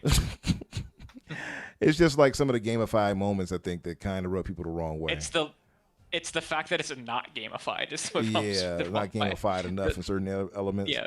That's the beautiful thing about PC. Like, there's probably something catering to that, I'm sure, on Nexus mods. Yeah. Yeah, but it's to me, it's a masterpiece. So, funny enough, we were talking about that earlier on Discord, by the way. What Aaron put, he said, I forgot, sorry, $10 for 1 minute of song. No more, no. Oh, he did say that I have to sing to get his money. All right, Aaron, I'll tell you what. You named a song in the chat. I'll sing a hymn or two of it, and we get your donation. How about that, brother? Yeah, you know, that was pretty much it, I think, here as far as the more relevant news. The whole Xbox. Do you want to cover the layoffs, the Xbox layoffs? Oh, yeah. The slight updates. I'm not going to give an opinion on it. I said I wasn't going to until we had actual stuff, but there was an update from Jason Schreier today. Yeah, he did speak on it stuff. For sure. Yeah. Okay, so basically, let me read I guess what we had, the information we had. Did I throw the Jason Schreier one in chat? I think you did. If you didn't, I'll find it real quick. Yeah, you did. I see it. Okay, I'll have to read the little blurbs here, but I'll read them. So Paul Tassi pointed out that there are, that's for Bungie, I'll just mention anyway, 400 people in Bungie's current layoff call. We have, what's the Schreier says here? That's about Bungie as well. Where is it? The head of the studio stepped down. Yeah. Justin Truman. Yep. Where's the one I'm looking for? It's like one of the newest chats. So one of them is Xbox layoffs have also hit ID and Xbox team. I had actually heard this before the tweet popped up from our good brother Idle Sloth that was happening. Paul Tassi it says layoffs are starting today. Mike Straw, who posted something from last week, was actually saying to be spot on. Says Xbox layoffs have hit the ID at Xbox team as well, and he doesn't believe it's just ID at Xbox either. What else? And then Jason came out and said that the reports that Ninja Theory has closed already are completely inaccurate. The implication that even if studios negotiate their independence, there'll still be a skeleton crew. This is in reference to Compulsion. And that Compulsion leadership told their employees today that they can put out things that they're basically looking for work. Right. So they can start looking for work now. Because whether or not the studio goes independent or not, they're likely going to suffer significant cutbacks. Right. And they also said the headline is not true. He says Xbox layoffs are not beginning until July, early July. So, people may be being laid off right now, but it might not have anything to do with that specific thing yet. I'm trying to remember who said it in our conversation earlier in GCP, but it's quite likely that people are misinterpreting layoffs from the people that are taking the early retirement option. Yeah, it could be. That we're seeing people that they're saying people are saying that the layoffs have begun because we're seeing people on LinkedIn saying that they're leaving, which doesn't necessarily. I mean, it's a good indicator that layoffs are happening. But when there is the early retirement program that Microsoft has, that they're basically you can elect to do this instead of getting laid off for people who have been there long enough. That it could be that. Yeah. Because it would look the same visually online. But that said, I mean, I do expect where there's smoke, there's fire. So I do expect, obviously, we're going to hear some crazy stuff next month. But so far, this doesn't necessarily seem to be aligned with that. I mean, him coming out to say it, he had no reason to like, no, that's not that for nothing. So I'll take his word for it. But it is looming. It is looming. That much is certain. It's probably going to be on July 1st. We're probably going to hear about it on July 1st. Next week. Yeah, man. That's why I say I wonder if Sony is keen to this. I'm like, let's drop this news really quick right here. Microsoft will save us. If anything, they dropped it on the day that GTA pre-orders went up because they thought the conversation would be on that. Yeah, that might be it too. Yeah. Listen, I think it's perfect time now for you to segue to you guys. To let you guys get this off your chest about Herman Hulst and Destiny. Yeah. But before you do, I want to say this to my brother, my good brother Aaron. I can show you the world, shining, shimmering, splendid. Tell me, princess, now when did you last hear your heart decide? There we go. This is impressive because I don't think I could actually show you the world. Take it away, Dots. Shining, shimmering, splendid. I actually don't know the word. I know the song. I know it's from Aladdin, right? Yep. Yeah. Like I know the song. I don't think I could actually say all the words. Well, yeah, obviously, because they didn't put it in Kingdom Hearts 3 like they did Let It Go. It's true. Well, Let It Go was in Kingdom Hearts? The whole song. What? The whole Kingdom Hearts 3 song. I had no idea. Almost one to one. Sora shows up in like the background with Donald and Goofy in the background shot. That's crazy. I had no idea. The Frozen World was really bad because it was just like the exact story happening with them in the background, as opposed to like the story being shifted to fit the like the story getting interjected into the movies. The final boss was different and kind of cool, but that was about it. That's funny. That's funny. But yes. So I'm gonna Dots. I'm gonna have you give your opinion first, but I'm just gonna do an overview of what the hell is going on at Bungie today. Overview, 100%. We had a Swedish donation from my good brother Aaron. Now, Aaron, what does SEK stand for from Sweden? Is it Schmeckles? No, it's like USD in the US. What is it called, Aaron? What is it actually called? The SEK. He gives a 27 of it. It's Swedish krona. It's a Swedish krona. Ah, okay. Yeah, there he goes. He said it too. So Swedish krona, $27 worth of Swedish krona. It's like the Swedish version of dollary dues from Australia. He says you only did 20 seconds, but okay. He really wants that full minute. I got more for you later, Aaron. I got more for you. He says it's around $2.50. Yeah, thank you, brother. Every krona is 10 cents. Ah, okay, nice. Okay, thank you, brother. Appreciate that. And I also, of course, encourage anyone else hearing this, and feel free to let your heart decide, much like that song I was singing, to donate to the cause. But yes. Get off the stage.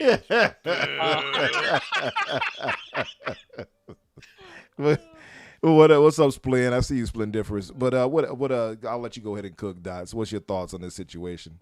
Well, Crusader will give the synopsis. Rundown first. Okay. So, Bungie put out a message this morning saying it's with great sadness that they are going to be reducing their headcount because Destiny 2 underperformed the past couple years, but basically put all the onus on the developers as opposed to on management, which a lot of people did not take kindly to today.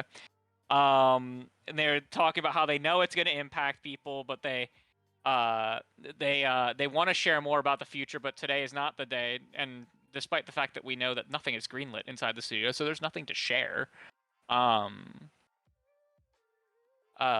And they want to expect their gratitude and compassion to every member of Bungie team who has been impacted, and to those who remain. And then Herman Hulst put out a similar message, but also indirectly confirmed a lot of Jason Schreier's reportings, because it confirmed that the decision to end Destiny 2 and lay all these people off at Bungie has been going on for a few months. And that the decision was, in fact, made a couple months ago, and that they allowed developers to work in the dark, not knowing that they were working on Destiny's final update, just thinking that they were working on content that would be for future updates of the game. So I fucking hate her. Take it away, Dots. So yeah, 12 years down the shitter because of management on a beautiful IP.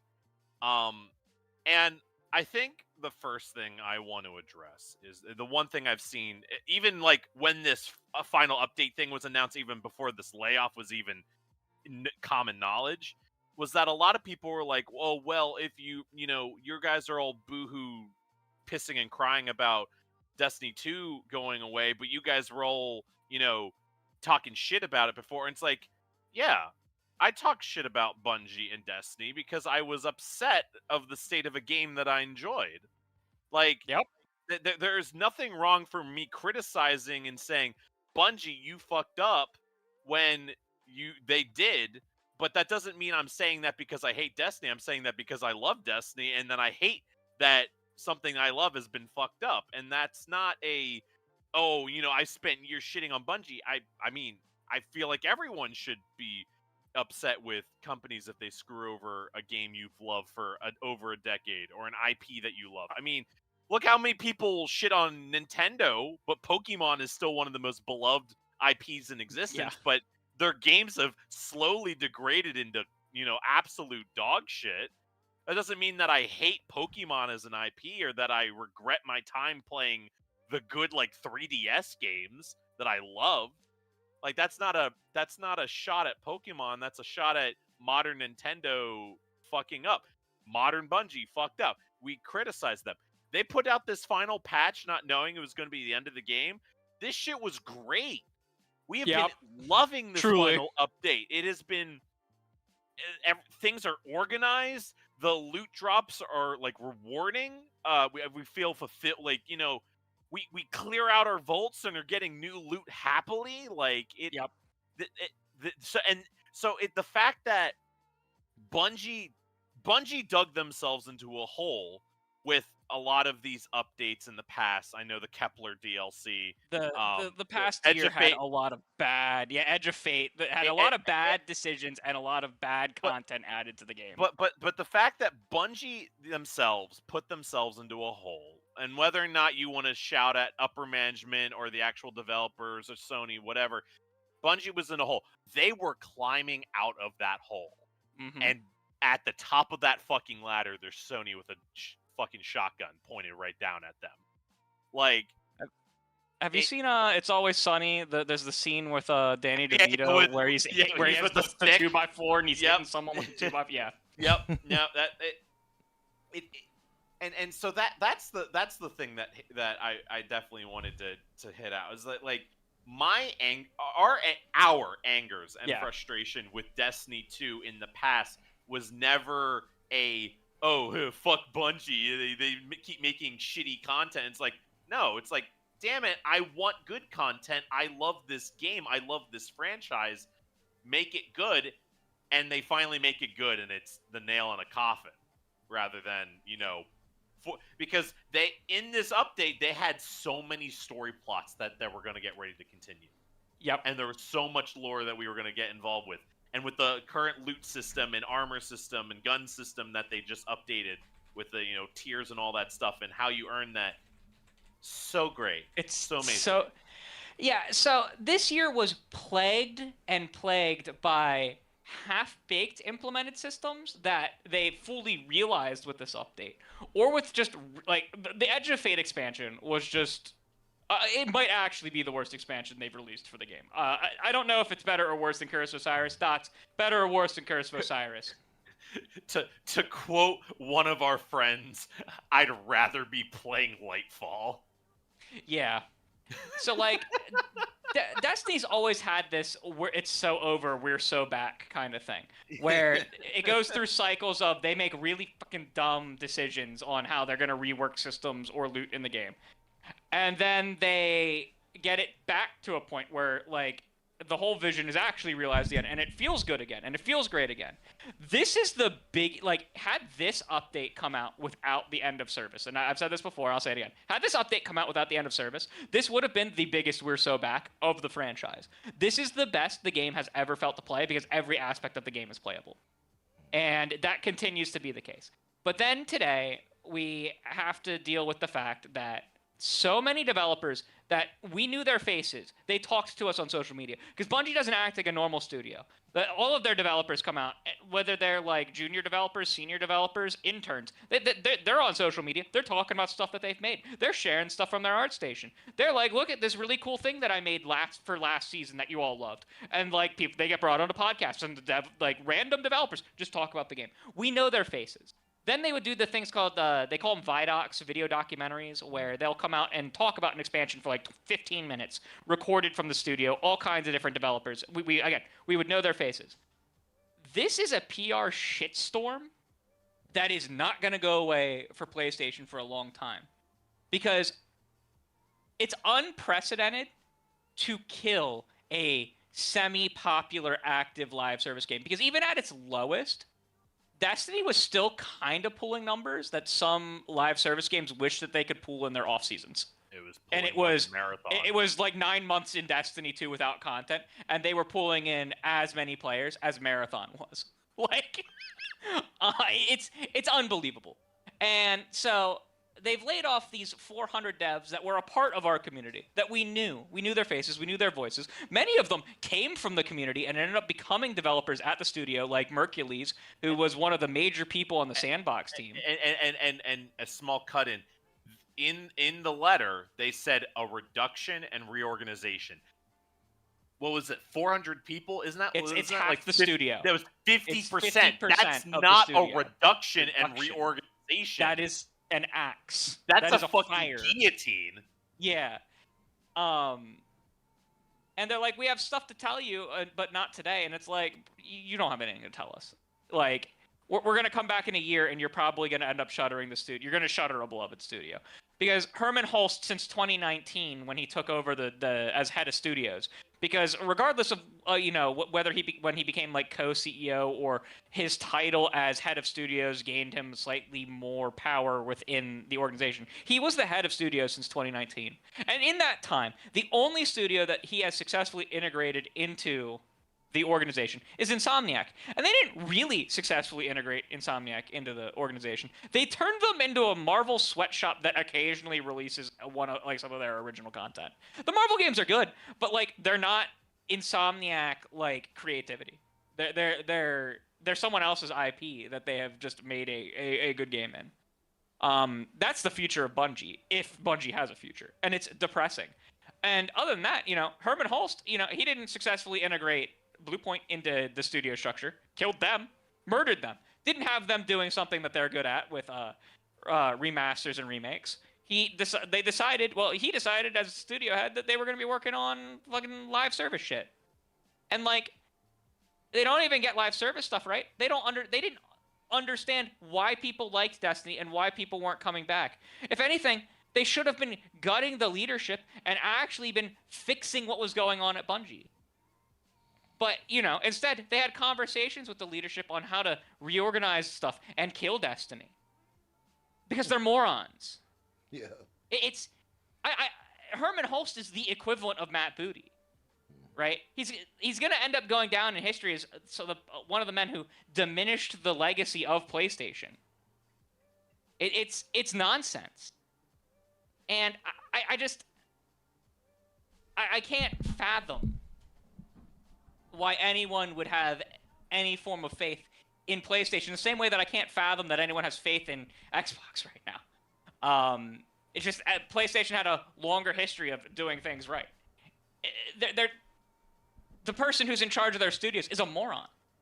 And he keeps coming out here and looking like an idiot whenever he puts out one of the only time we ever hear from Herman Hulst, I think in the last 2 years, the only time we've really heard from him is when he's shutting down studios. I think the last time we heard from him was when he shut down Bluepoint. That's his legacy.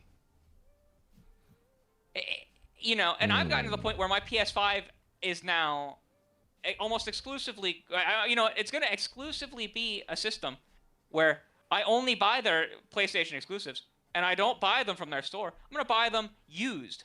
I'm not going to give them a penny. I'm just going to take up their resources on PSN. And I'm done paying for PS Plus. I'm done. When my stack for like 2 years that I bought discounted runs out, the only way I'm gonna re-up it is if I can get it cheap on CD keys, and PlayStation doesn't get a dime. I'm done. Like, this is the equivalent of the only thing that like Xbox could actually do that would make me angrier is if they shut down Bethesda game studios and canceled Elder Scrolls 6. There isn't an equivalent at that studio, or at, I think, any other studio, except for maybe like EA shutting down BioWare and canceling Mass Effect next, which is very possible and probably going to happen, and I'm going to be devastated when that happens. But like, there's not many other moves that other companies could make in gaming that have made me as furious as this. And people are like, well, you got 12 years of Destiny. And I'm like, yeah, and the people who play WoW have gotten 20 years of WoW, and WoW's still going. Like, shut up. Do you know what you're talking? Do you actually like know what you're talking about? The fact that like Warframe is safe because they're independent, aren't they? Somewhat. They are. No, they're owned by Digital Extremes is owned by someone, but like Digital Extremes is also very much in the green. Warhammer is very healthy. Not Warhammer. You know, I said Warframe. It's and people. Sorry, yeah, Warframe. Digital. It's still Digital Extremes. GW is independent, and they are. Yeah. It looks like Tencent has Digital Extremes right now. Yeah, that sounds right. But Digital Extremes is very much in the green, and I'm pretty sure that that Space Mom could probably buy them out if she wanted to. But like, I can't stand it. And people are like, why do I put so much blame on Sony instead of Bungie leadership? And I'm like, listen, Bungie leadership got the studio to where it is. But Sony leadership is the one who made the final decision to kill them. They're the one who made the final decision that this is ending, and we're going to lay off 400 people, right?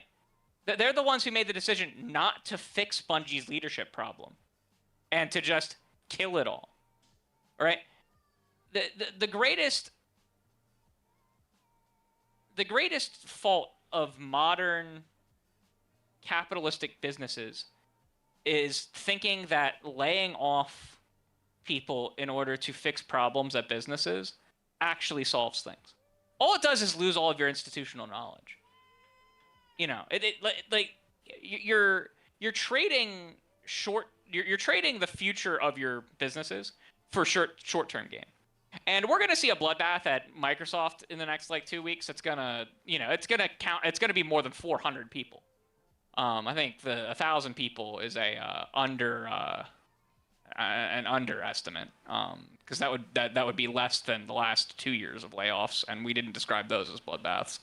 But I just found something up that Paul Tassi was I guess if for those who don't know, very soon after all this stuff, the White House put out a wonderful picture of an AI generated Donald Trump as a guardian by the White House.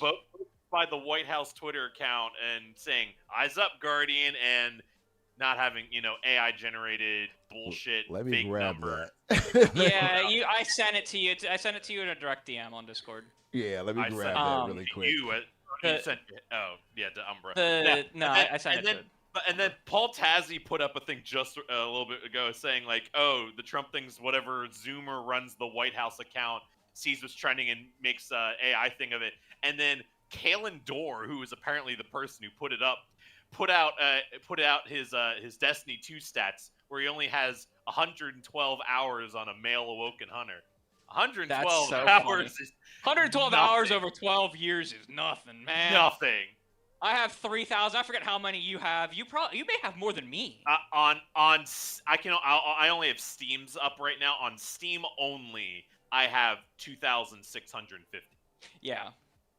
But that's just Steam. That doesn't count my time with the Blizzard account or on D1 or on Xbox. Yeah. Yeah.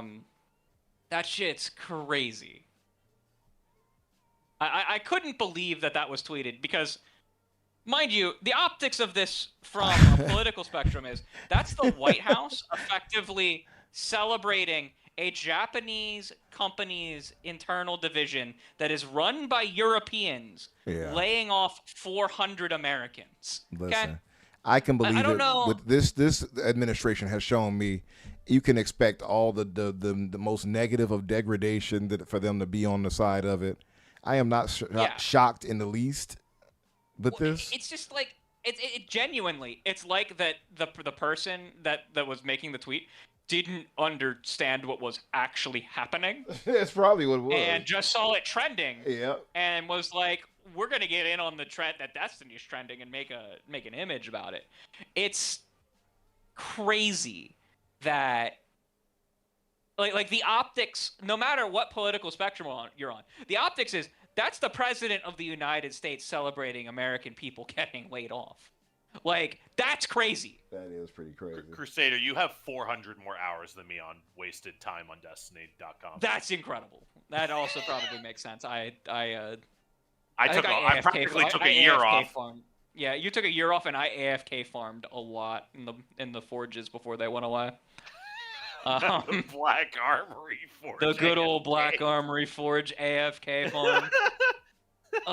What a memory of that was like literally before COVID. That makes me feel old. So here's the official image right here. You're putting it up? All right. Yeah. I crazy. I can't.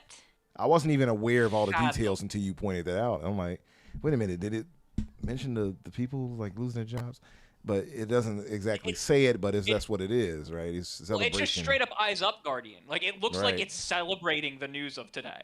And it's like, it looks like it has no, like, that post has no context for what's going on. So when you see it compared to everything else, looks like straight up the White House is celebrating that. This put me into such a rage. Yeah. That if you look at my profile picture, if you know, you know. Yeah. What's your profile picture right now? Yeah. Oh, that's hilarious. Wait, on here or on Twitter? Not a soul who hasn't played Destiny is going to get that at all. No. That is the in-game symbol for the word kill. This is crazy because this is actually coming from the official White House. Yes, it is the official White House. That is why it has put me into such a rage. It's ridiculous. It is so badly timed. If they did this on like the final update day, like what? Yeah. 2 days ago, I would have been like, "Oh, the White House is just being stupid again. Whatever. Sure, haha. You're trending. Great." No, they put this on the nail in the coffin day. Yeah, because today is the official day where they can't go back.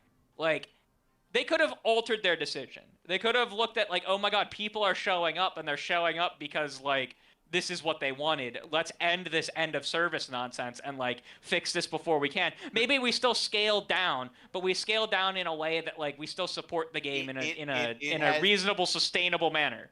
Right? I would be upset at that kind of layoff, but, like, at least they'd still be there.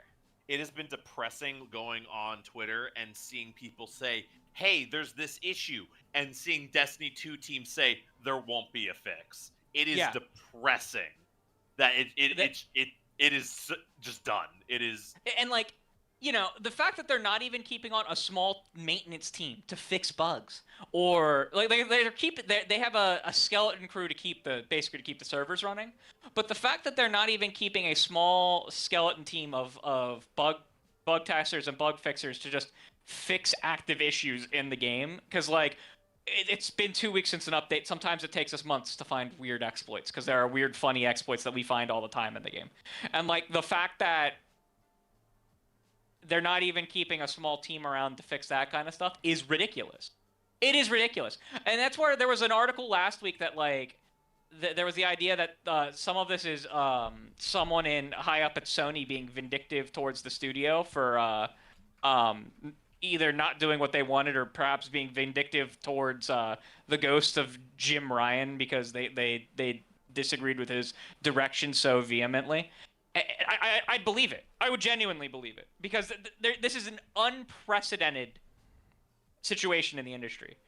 We don't have when games as a service games get shut down, it's because like 90 people are playing them. It's because they failed so massively, like Concord, that no one ever got attached to it, or they get shut down because a sequel has come out. Like, you know, if I was to find out that Guild Wars 2 was going to shut down after Guild Wars 3 comes out, I would not be shocked. Although I think they're going to be different enough that both are going to remain up and concurrent together. But like, you know, when Destiny 1 was going end of service, we didn't get sad because they announced Destiny fucking 2 at the same time. Right? This is not going to go away for Sony. There are thousands of people who are upset. If you look at the underneath of like any PlayStation tweet over the last like month, before today, but after the end of service was announced, you already saw angry people that weren't going away after a month. I've never seen anything like that in the gaming space. Normally people get bored and stop yelling about things after like a week. In the summer game shows on Twitch. Yeah. Oh, I saw that. Yeah. No, and it wasn't just Summer Game Fest. It wasn't just PlayStation. They did it to the Nintendo and Xbox Twitch streams too.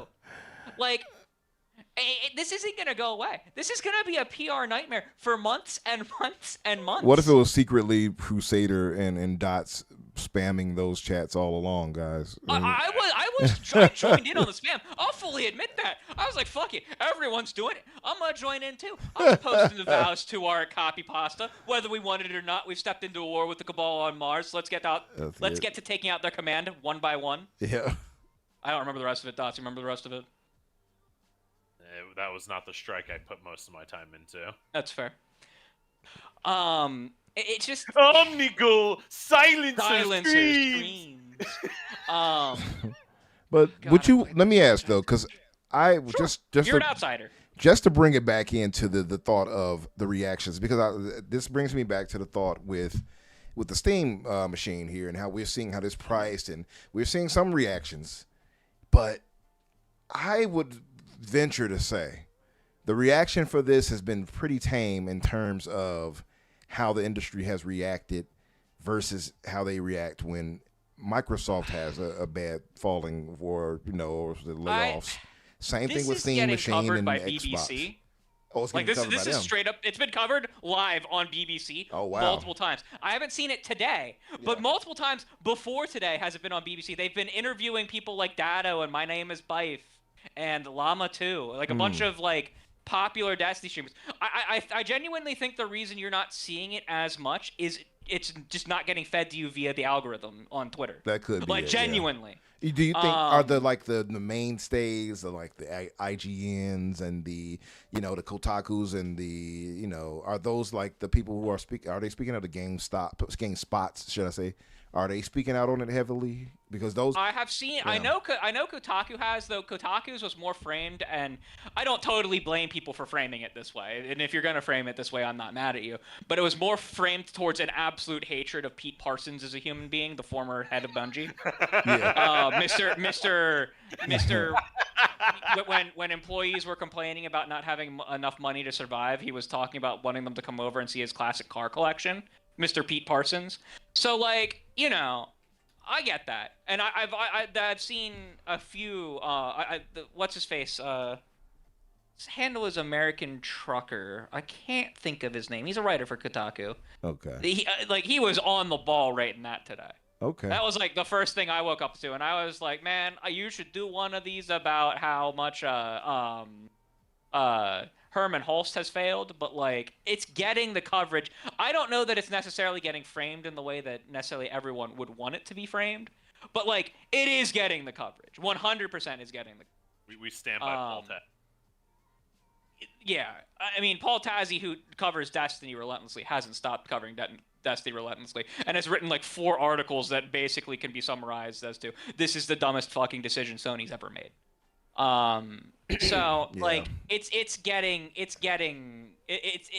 continue to get coverage because again, people are going to be loud and not shut up. Like the fact that we had headlines going about like how upset the Destiny community was at the Summer Game Fest. Every time we took over a chat, that was like 5 articles written. Now, let me ask you guys something, because one of the things, like, and I'm going to toast this back to Xbox, but bring it right back. Sure. I'm only going to mention it because of this. One of the things I noticed with Xbox is that people kind of probably put more heat on them than they did when it came to Arcane, for instance, going under. And with a few other studios who are already in trouble that Microsoft more or less saved at a time, right? Now, even with Double Fine was in danger of going under before Microsoft swooped in and got them.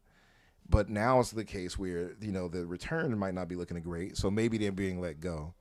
And people are like, so I'm trying to look at it from the other lens. I do think that there is a difference in that and this, explicitly because Bungie is still open after today. But do you think no one's really happy with the way that they're open, right? But they are still open today. But would you say, though, would you venture to argue or at least guess that Sony, or at least Sony kind of stepped in to save them at a point where they were uncertain? They did. They absolutely did. It's been reported multiple times that Bungie probably would have closed by now if someone hadn't bought them.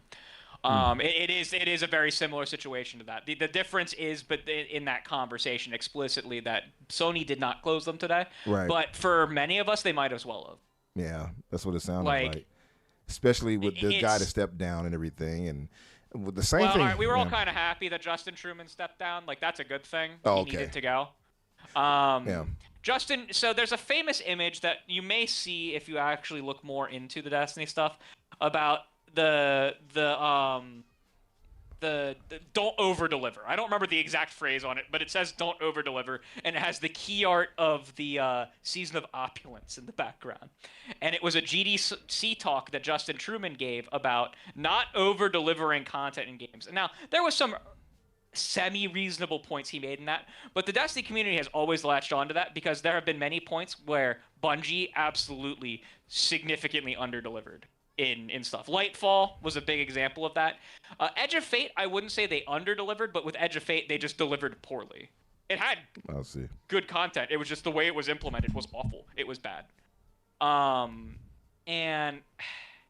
like, people are not sad to see Justin Truman go. He became game director, or he became the head of the studio, and promptly just fucked off and just like never addressed us again. Pete Parsons, for all of his fucking fuck-ups, at least was relatively active with the community until the first round of layoffs that PlayStation did at Bungie, where they laid off like Michael Salvatore and stuff, and he put out this thing saying, it's such a sad day that we have to see so many of our friends go, and we're like, our brother in Christ, you are the reason that the sad day happened. You are the person who laid them off. What are you talking about? But like, no one's really sad about any of the main leadership of Bungie leaving or getting laid off. It's explicitly a lot of the sub-team leaders, like the people who were in charge of the RAD team, which is the Raid and Dungeons team, who made the incredible endgame content that no game has anything quite like on the market. It was the people who like were like the heads of like the sandbox and made Bungie games feel the way they did. Some of them since Halo CE were laid off today. It's those people that were sad to see leave. Yeah. Justin Truman's not one. Yeah. So do you guys think, though, with all of this is going down with them, that Bungie will be more or less relegated to kind of being, you know, put into the, what's the word they put into the mines, as they say? For like they'll be making Marathon and trying to make Marathon work. Yeah. And if that doesn't work, then they'll probably be closed. That's unfortunate. I don't know. Unless they greenlight something real soon. Yeah. I don't see that happening. I would love for them to, at a minimum, continue the stories in Destiny, at least in a like single player FPS. Because I gotta tell you, in this final update, they set up some fucking good story beats to continue off of. Some good story beats. And you could tell that the passion was there from the developers. With this update, the passion never died. Just Sony killed it. Yeah. I can't help but think back to, Sony using Bungie to determine if certain games should go live in the live service games that they were working on, such as Factions. Again, that was a big misnomer, because it wasn't that Bungie was like, you should cancel Last of Us Factions. Yeah. They said, this is what it's going to take for your studio to support Last of Us Factions. And if you don't want to do that, you should probably cancel it. Okay. Because if Last of Us Factions came out and was being supported, yeah, I don't know that intergalactic releases. Because their internal stuff would probably get canceled as they move more people towards supporting the live service stuff. So I do think that gets overblown. That they were supposed to come in and advise on live service stuff. Yeah. They didn't have the ability to say that this should be canceled or this should stay up. If they did, I'm pretty sure they would have told Jade Raymond to cancel her game a long time ago, before she ever could even leave that studio on her own. I am still shocked that game is still actually being worked on. Yeah, truly. Like, that game's getting funding right now, but we're not trying to fix Bungie and fix one of the first and most popular games as a service franchise. Like, it's mind-boggling. The decisions is mind-boggling. It's like they just use a magic 8-ball to decide what they're doing. Yep. Well, listen, I do have to move us forward because we're getting late in GTA. there. Yeah. So the main topic, and again, I do want to thank everyone who is here with us tonight. There are a bunch of shows on here. I think even Jamie Moran went live tonight. Oddly enough, a bunch of people live right now, so I want to thank you all for being here with us, because you could be anywhere else right now, so I want to thank you for that. Also, I want to reiterate that this is the season of giving. You don't have to wait until Christmas. You don't have to. Christmas in July is next month. They see exactly. Think of this as early Christmas, family.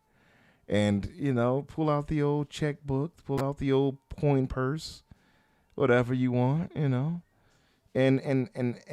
get into the community spirit to help donate toward the cause, which is, the ultimate edition of GTA.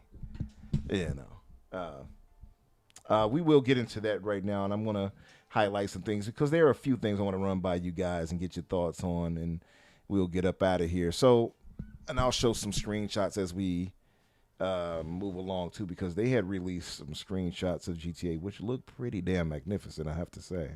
Have you guys seen any of these? I saw. Did you see that Digital Foundry questions whether or not they're actually taken from a representative of an actual, like, what one of the consoles will be able to run it at? I was wondering that, because I'm like, this looks a little too clean. They said some of them look like they're at resolutions higher than 4K. Oh wow, that would because some of them look a little too sharp. I Yeah. was kind of like, is this accurate? Which is fine. I mean, that's marketing 101. It's just that, like, Yeah. But I hate it when other companies do it. I'm gonna hate it when Rockstar does it. For sure. It's no different. I just kind of feel like they kind of setting us up for what a failure. Like, oh, look at this, and it's not what you really get.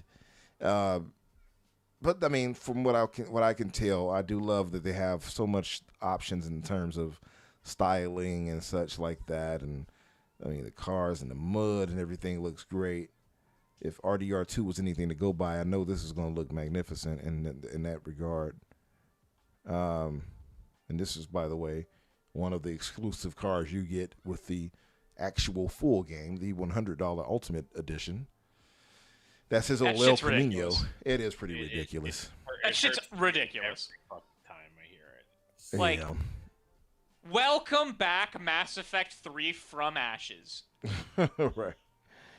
So, let me read a bit of this, and I'll get you guys' thoughts on this. Where is it at? Let me find this. Okay, so there are a few things here that I want to bring up. One, we have a lot of Sony marketing going on. I'm sure you guys have seen that. And yeah, they had to take down the marketing and they put it back up because they accidentally used the model of the PlayStation with a disc. Right, which was hilarious. By the way, I know they're like, oh, plays best on PlayStation, and it's like, they're really saying that because of the haptic feedback and like in the controller and stuff. 100%. It's like it's not really the big reason to get that. It's how they can claim it, because they can't necessarily claim anything technical. If they did, they would have to say PS5 Pro, and even then it would... They can't really claim it because eventually the PC will outperform it. They can make claims based on things that their hardware does uniquely with like the shit like the haptics and perhaps the like super fast like start time from complete off to on with the SSD. But like dumb, really dumb. Yeah, for sure. So part of it is the Sony marketing. Sony is making sure that, like, yep, let's associate you right now with PlayStation, because Sony's good at that. We all know it. You saw they changed the color of the icon of their mobile app? I did. I was going to mention that. They're going hard. They are going hard. So they for those who didn't see it, on the PlayStation app, it literally has the palm trees with the color gradient color, much like the 6 logo for Grand Theft Auto in the background for it. And even the background outside of the logo itself has that same kind of, what do they call it, guys? The bisexual lighting. It has the bisexual lighting with the gradient pink and purple. I sent you a screenshot that has it's from my phone of the three game apps next to each other. Oh yeah, okay. Let me pull this up. That is a screenshot fresh from my cell phone. Let me pull it up. Oh, this is funny. Hold on. Let me switch this. And like, I don't fault PlayStation for any of that. That's what an actual good competitive member of the industry should be doing. Like, it's nonsense, and I hate a lot of it. But like this, like, making it part of your brand and trying to get as many people as possible to buy this game, so you make millions off of doing nothing. Yeah, man, I can't blame you for doing that. That sounds like something that every company should be trying to do right now. Yeah, absolutely. Oops, what did I just do? Sorry. Oh no, I gotta correct something. I was trying to move this thing to widen it on the screen, and I moved the wrong thing. Okay, here it is. All right, here it is. As you guys can see on the screen, Xbox's new logo, Nintendo looking stale. Xbox and PlayStation looking real nice and shimmery right now. But yeah, look at that. They got the palm trees popping. I hate the fact on Android that it's called the PS app and not the PlayStation app, because I type PlayStation in my search bar on my phone, it doesn't fucking come up. Oh, I didn't even realize it does that. Minor annoyances with PlayStation be like. And as you can see, it has the bisexual lighting popping in there. You know, you guys hate that so much. I hate that so much. These grifters will find anything, boy, I swear. It's ridiculous. Truly. They will find anything to push that messaging. I don't understand how they still have an audience. That aside, that's neither here nor there. But yeah, this is hilarious seeing this right here, by the way. But no, Sony is going all out. So it was a bit of this. It was also, obviously, as you mentioned a minute ago, the them having that marketing where they had to pull it back and correct it because of the disc was shown on the PlayStation. They had the disc version PlayStation shown. Also, too, like you said, too, it's also a matter of them saying, hey, it plays best on PlayStation. They couldn't just say PS5 Pro, because that would kind of make people feel like, what's the use of getting the standard PlayStation, right? Yeah. So it was that too. What's up, KC? I see you. So a bit of the issue with Grand Theft Auto here is them fleecing us, essentially, right? And I mean, we can just be honest and call it what it is. Being real, right? Because they have now embraced, and I guess a negative shout out to Nintendo. They've re-embraced the $80 price tag, and also, of course, they did exactly what many of us feared, and it was speculated heavily before this, which is the $100 ask for the main game, and that is, don't get it twisted, that is exactly what they're offering you for the actual main game, $100.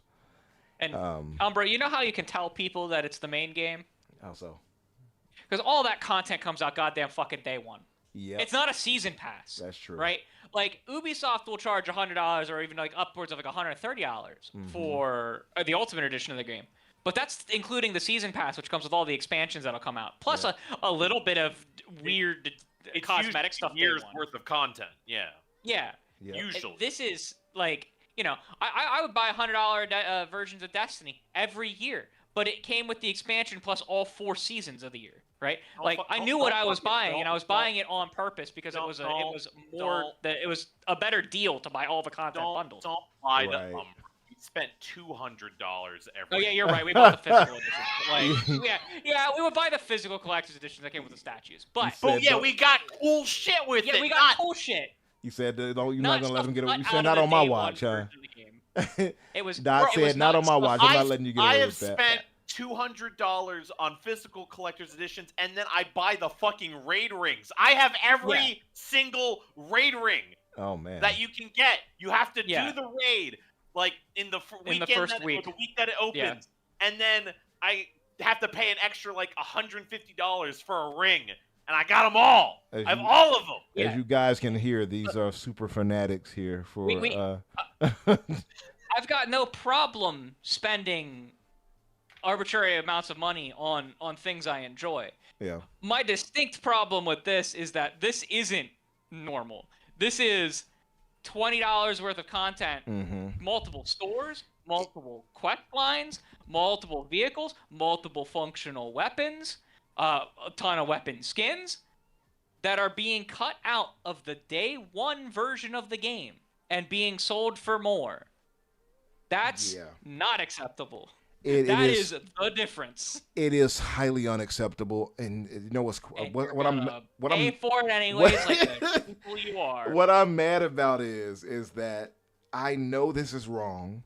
I know it's bad. Yeah, no self-control. I have no self-control right now, and this is why I'm turning to our great community here to fund for just the cost of your no self-control. For just the cost of a Starbucks coffee and donations today, you guys can help me get GTA 6, and I won't break my oath. What is this? Yeah, there it is. Angel. In the arms of an angel. I'm sorry. I'm just shook up about this because I'm a postman. I deliver mail.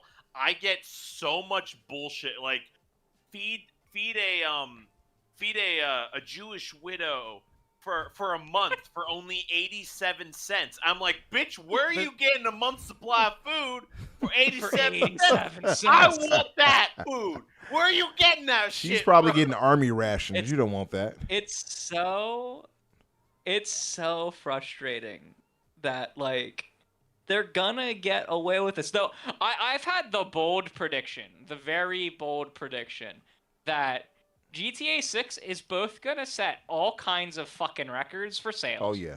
And also they're gonna come out and say something along the lines of it came in lower than what we expected it to. Oh wow. You're right. And I say that. You're right though. I say that because that's just the way the industry is right now.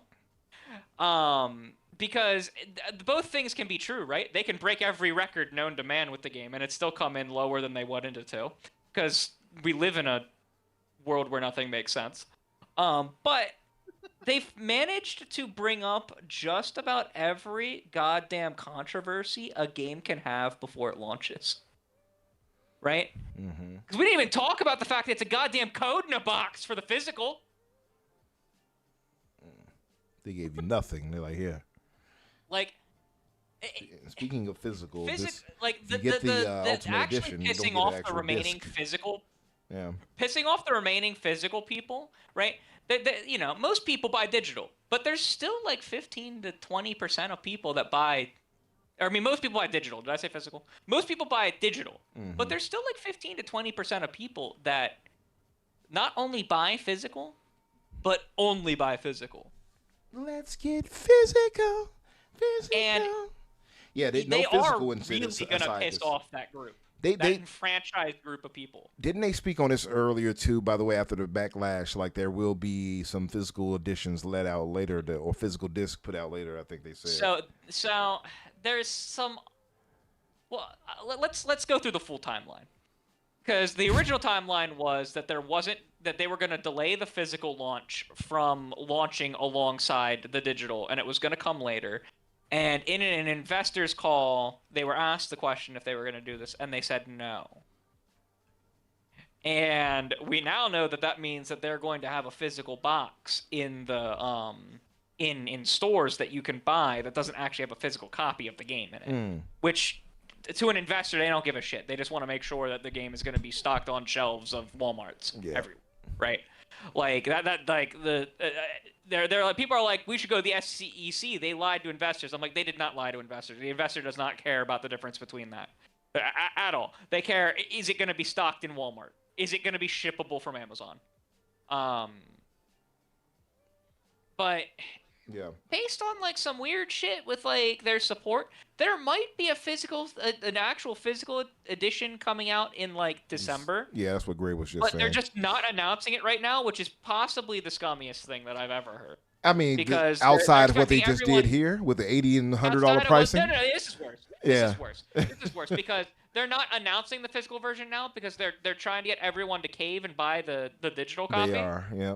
And then when the physical version comes out, they're going to be expecting the physical people that wanted physical to double dip. That is awful. So, right? Because we know they do that with PC. Yeah, they do. They're going to do it with the physical people too. That's awful. Yeah, for sure. And I'm also very salty that, I'm maining PC and that if I wanted this right now, I just couldn't get it. So now I'm forced to go back to either PlayStation or Xbox. Now, I do still love the Xbox, but I don't have one anymore. So now what I'm going to have to do, because I don't want this on PlayStation, I want this on Xbox, right? If I couldn't get it on PC. So now I'm going to have to talk to like a family member, like, hey, let me loan me that Xbox.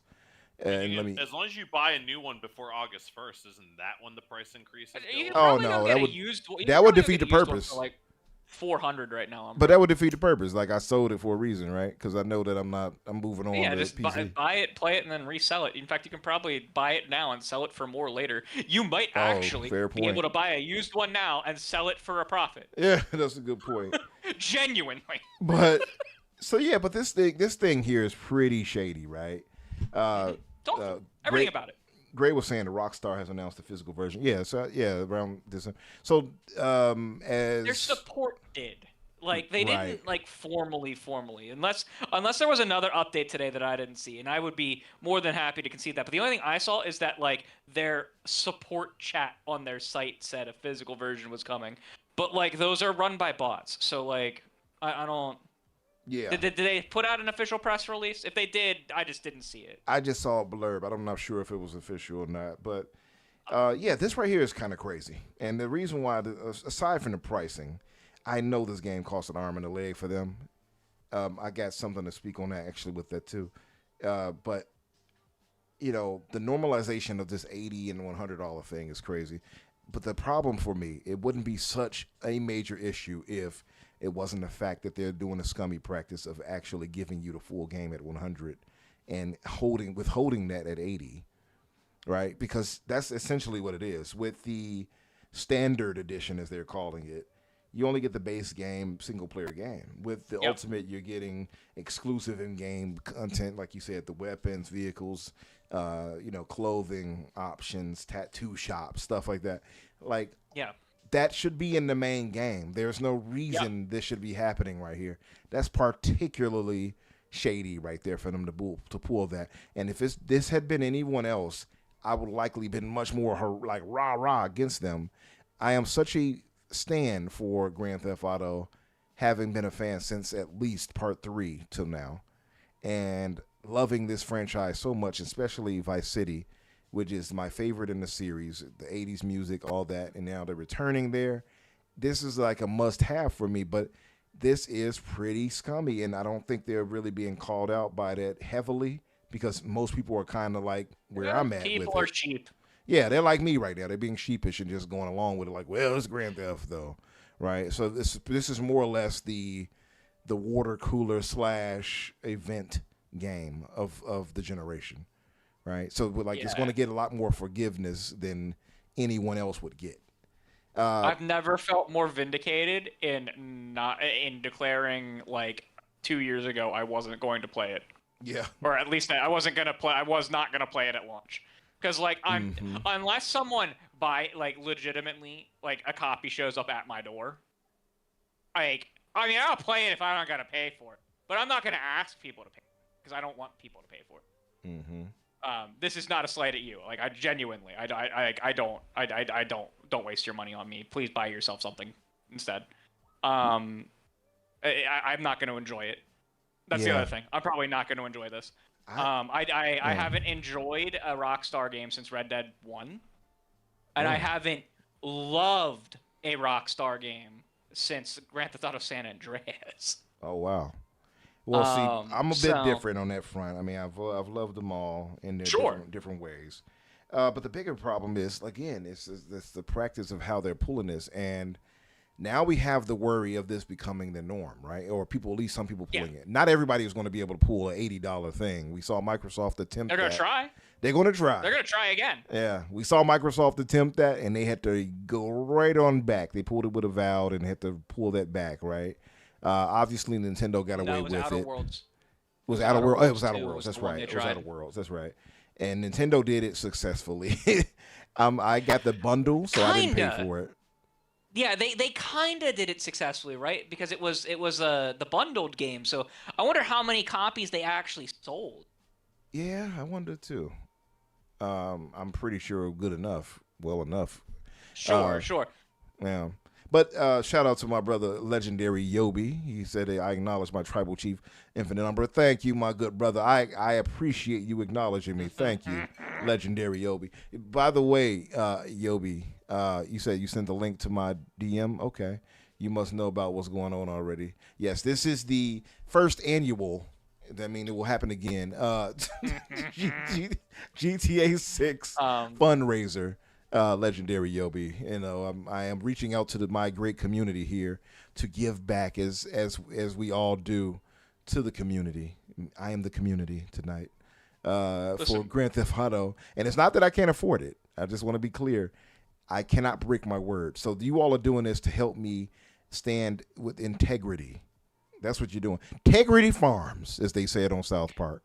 Integrity Farm. You all are helping me maintain my integrity by getting this where I don't have to violate my previous words. What were you saying? Also, have they confirmed yet that there is an online mode? Like, have they? They haven't the only said thing it. in their FAQ said that GTA 6 is a single player game, and everyone's like, that's because they add the multiplayer in a patch like a month later. And I'm just like, after all of this, after like cutting $20 worth of content out of the game and selling it to you day one, as if we're BioWare trying to sell the From Ashes DLC day one in Mass Effect 3. But you know what it is, like they typically kind of delay the online portion anyway, right? Sure. Yeah. But they're not even talking about it existing. Yeah, you know and what? I'm not saying it doesn't exist. Yeah. But I am saying that we don't know that it's not going to be a standalone purchase. Yeah, I'm almost with you on that. I think they might. I was saying this the other day, actually. I think they might charge.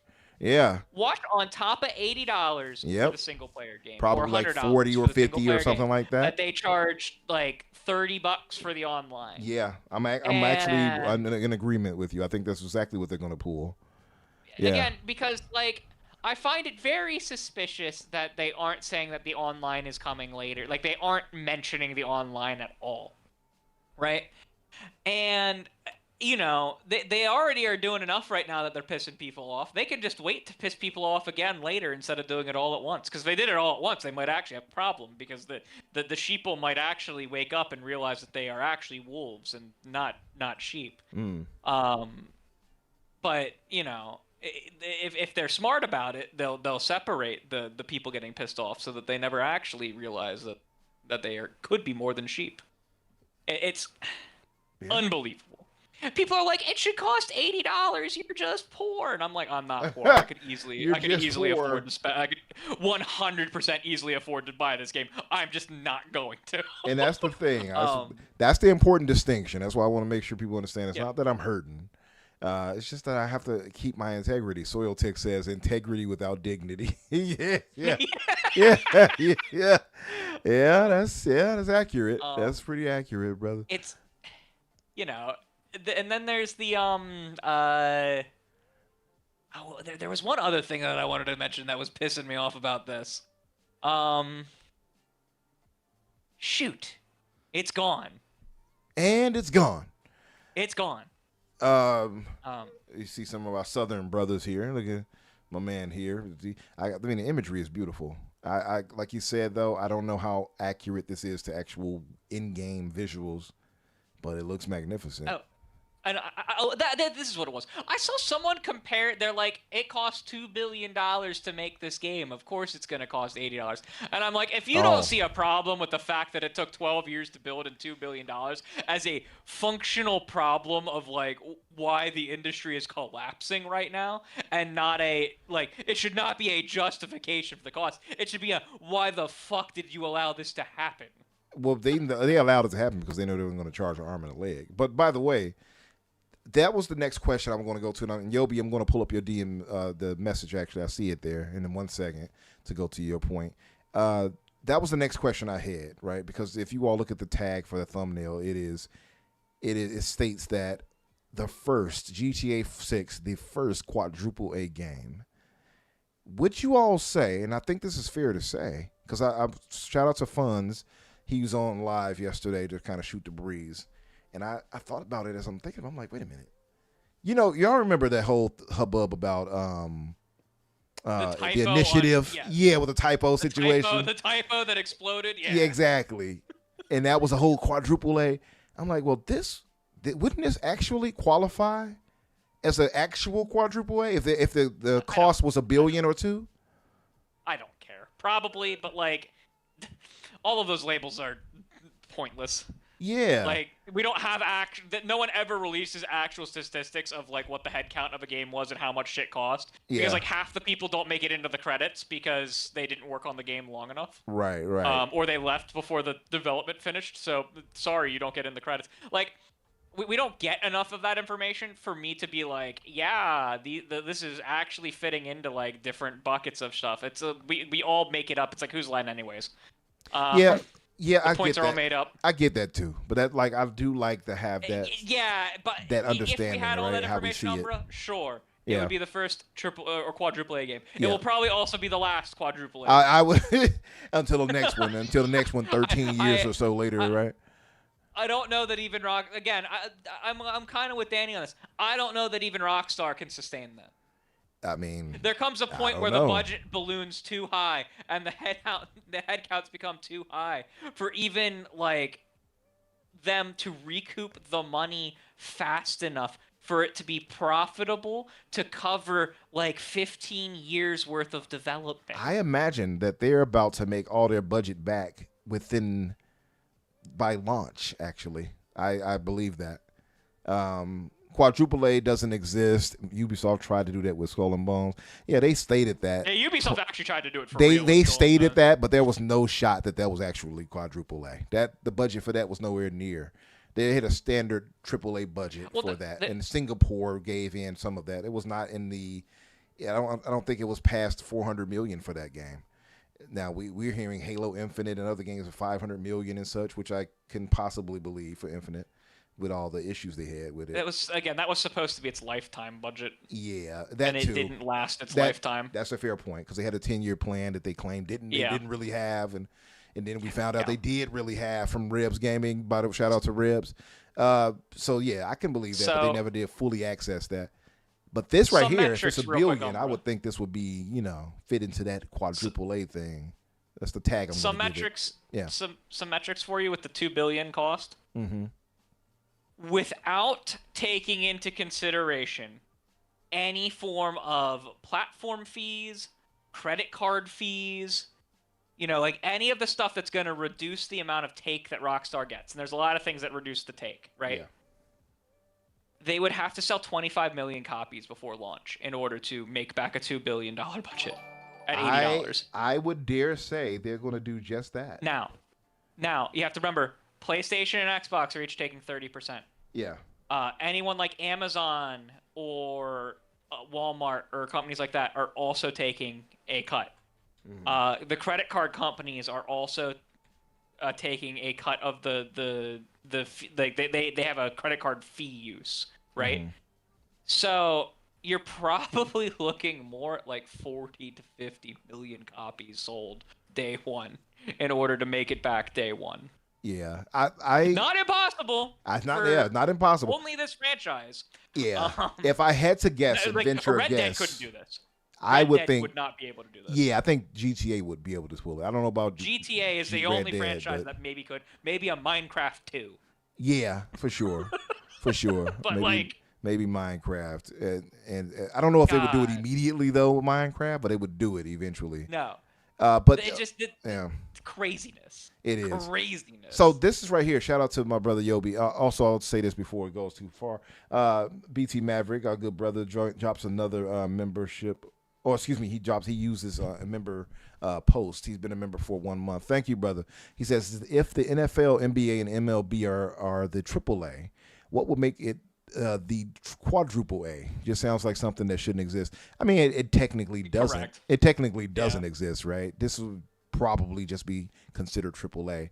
But I'm saying if we were to actually venture out into what is considered something else, the reason why we don't have the word or the language for it is because no one has officially said it or has actually given us something that could be considered quadruple A. This would definitely be considered that because it's well beyond the budget of any other game that's been made so far that we can point to. That's my own. I'm just gonna call it the unsustainable A. Yeah, the unsustainable A. Like nothing in the industry could sustain that. I would agree. Besides this is the only thing that could sustain this. But like I said, I think they're gonna come in and say that we broke all these metrics. Also, we're laying off 400 people because we didn't meet the metrics we wanted to. And it's all right. Right. That'd be the biggest thing. So be the biggest representation of the industry right now. Right. I just had this page pulled up. It looks to be Yobi that it is a paid thing for this. Unfortunately, let me see. How did I get to that? Let me go back if I can. Okay. They have confirmed that there will be other shops in the game that have other apparel and stuff, right? And it's not just they took out all of the apparel shops and everything from the game, right? Mm-hmm. They said there are some in there, but there are some that you won't be able to access unless you have the actual the ultimate edition. There are some that aren't. Okay. Yeah. Yobi, by the way, was the one you linked? Let me look at this one you linked here on my phone. Okay, this is the right one. Okay. Yeah, this is apparently paid, Yobi. I don't know if I can pull it up properly here. Let me see how much I can see here. This is odd because on my phone I can pull it up. On the screen, however, it won't let me pull it up. It shows that it's paid, like you have to pay for it. This is very odd. No, you're good, Yobi. Don't worry, but I can still read it. I'll read it as I show screenshots from the game. That just stick back to that. But it's weird that it's not. It's on the phone. It's showing it, no problem. And by the way, look at that magnificent mullet you get. The option you got there, guys. Look at that. Yeah, that's how you're gonna rock your hair there. Is that you, Dots? That's how you're gonna do that, brother. So. Grand Theft Auto sets a record, it says. Grand Theft Auto sets records. How many pre-sales does Grand Theft Auto 6 have? It says here that Grand Theft Auto 6 has reportedly surpassed 39 million pre-orders, generating over $3 billion in revenue. Sheesh. Game, this is on the app.com. I'll share it to you in a minute. Okay. Yeah. It says the game's release in November 2026 will end a 13-year wait since the previous installment, Grand Theft Auto 5. Grand Theft Auto 6 will return to, that's beautiful by the way, the screenshot, will return to the fan-favorite location of Vice City and introduce the franchise's first male and female protagonist duo With a reported development budget of over $1 billion, it is one of the most expensive video games ever made. Yes, and that's my argument is about AAA. Of course, we do not have official wording of, oh, this is AAA. I would argue this would be the first game that we can quantify that with. It says Grand Theft Auto 6 has not even been released yet, but it is already rewriting the record books. According to online reports, Rockstar Games' highly anticipated title has surpassed 39 million pre-orders worldwide, generating more than $3 billion in revenue ahead of its November 19th, 2026 launch. With fans Does waiting... it link the reports? Yeah, it does not. Because it's not claiming that it's the primary source. It's claiming there are other reports. I'd like to see where that's coming from. I don't see any linkage here, but it might be at the bottom. Let me see if I can find anything once we get to it. It says, with fans waiting more than 13 years for the next installment in the franchise, GTA 6 is shaping up to be one of the biggest entertainment releases in history. This image, by the way, is funny because he looks cool here, but he also reminds me of that Chud the Builder guy. He reminds me of the Chud the Builder guy in this image right here. I'm like, I don't think I can have you with that mustache and that hair combo, brother. I'll have you with the hair, but I'm going to have to shave that mustache. You look too familiar. Yeah. So it says here, now that looks cool right there. What else did it say here? Since then, fans have eagerly anticipated Rockstar's next project, blah, blah, blah. Says the lengthy development cycle only increased excitement, turning GTA 6 into arguably the most anticipated video game ever made. Millions rushed to secure their copy. Let's see. Reports indicate. Let's see if we can find anything with a link. I don't see any. Yeah, links. Because it's making a lot of claims, and it's not even attempting to claim them as they are reporting this. They're saying that they're reporting on other reports. So yep. What other reports? Looking at it, there is literally no link. There's no links to anything else. So trust me, bro. Unfortunately, yep. Well, I am sure that it's going to do crazy, but there's nothing official for it. 39 before launch would be historic. Unheard of. Yeah. That's I don't even know how many multiples of GTA 5 that is. Because GTA 5 was the fastest selling before launch game of all time, and I think it still is. Yeah. You said it's fastest selling? Yeah, I believe I believe GTA 5 had the most pre-orders of any game ever on day one. Let me see. Let's see how much they had. They had, to your point, they surpassed 7 million. It says 7 million pre-orders worldwide ahead of its release. And, yeah. It says... I've seen 11 online. It might be. Maybe this might be inaccurate, but it does say at the time, this massive volume broke all previous pre-order records for the franchise, paving the way for the game to generate 800 million in retail sales on its very first day. Yeah, this is why I believe this is about to definitely break even, because this 800 million for that, this is more anticipated than 5 was. I mean, that would be less than half. Yeah, true. At that rate, that would be less than half. Mm-hmm. But lifetime GTA 5 has made a little over 10 billion. Oh, that's yeah. crazy. That is a crazy number to That is insane. I didn't even expect to hear you say that. That's insane. Yeah, this game has been raking in the money. That is a crazy number to say. Yeah. But that would mean that it would take GTA 5 took 20% of its lifetime to make the budget of what this cost to make. But that is, well, and again, there's a lot of questions about the reported $2 billion. Is it even accurate? Right. But also, how is it accurate? Is it accurate to its estimated lifetime? Is it its planned lifetime? Is it its before launch cost, which would be crazy? Yeah. There's a lot of questions about that. Yeah, it's a lot. I will say I'm very pleased with the aesthetic. They got the old school looking Ferrari here. I'm loving what I'm seeing, man. I don't know how accurate this is to actual gameplay. I now know the last thing I wanted to say, Umbra. It came back to me. What's that? You know how I said that they've done everything that makes gamers mad about pre-orders and costs and stuff like that? Mm-hmm. They also put up pre-orders and everything like that without actually showing gameplay of the game.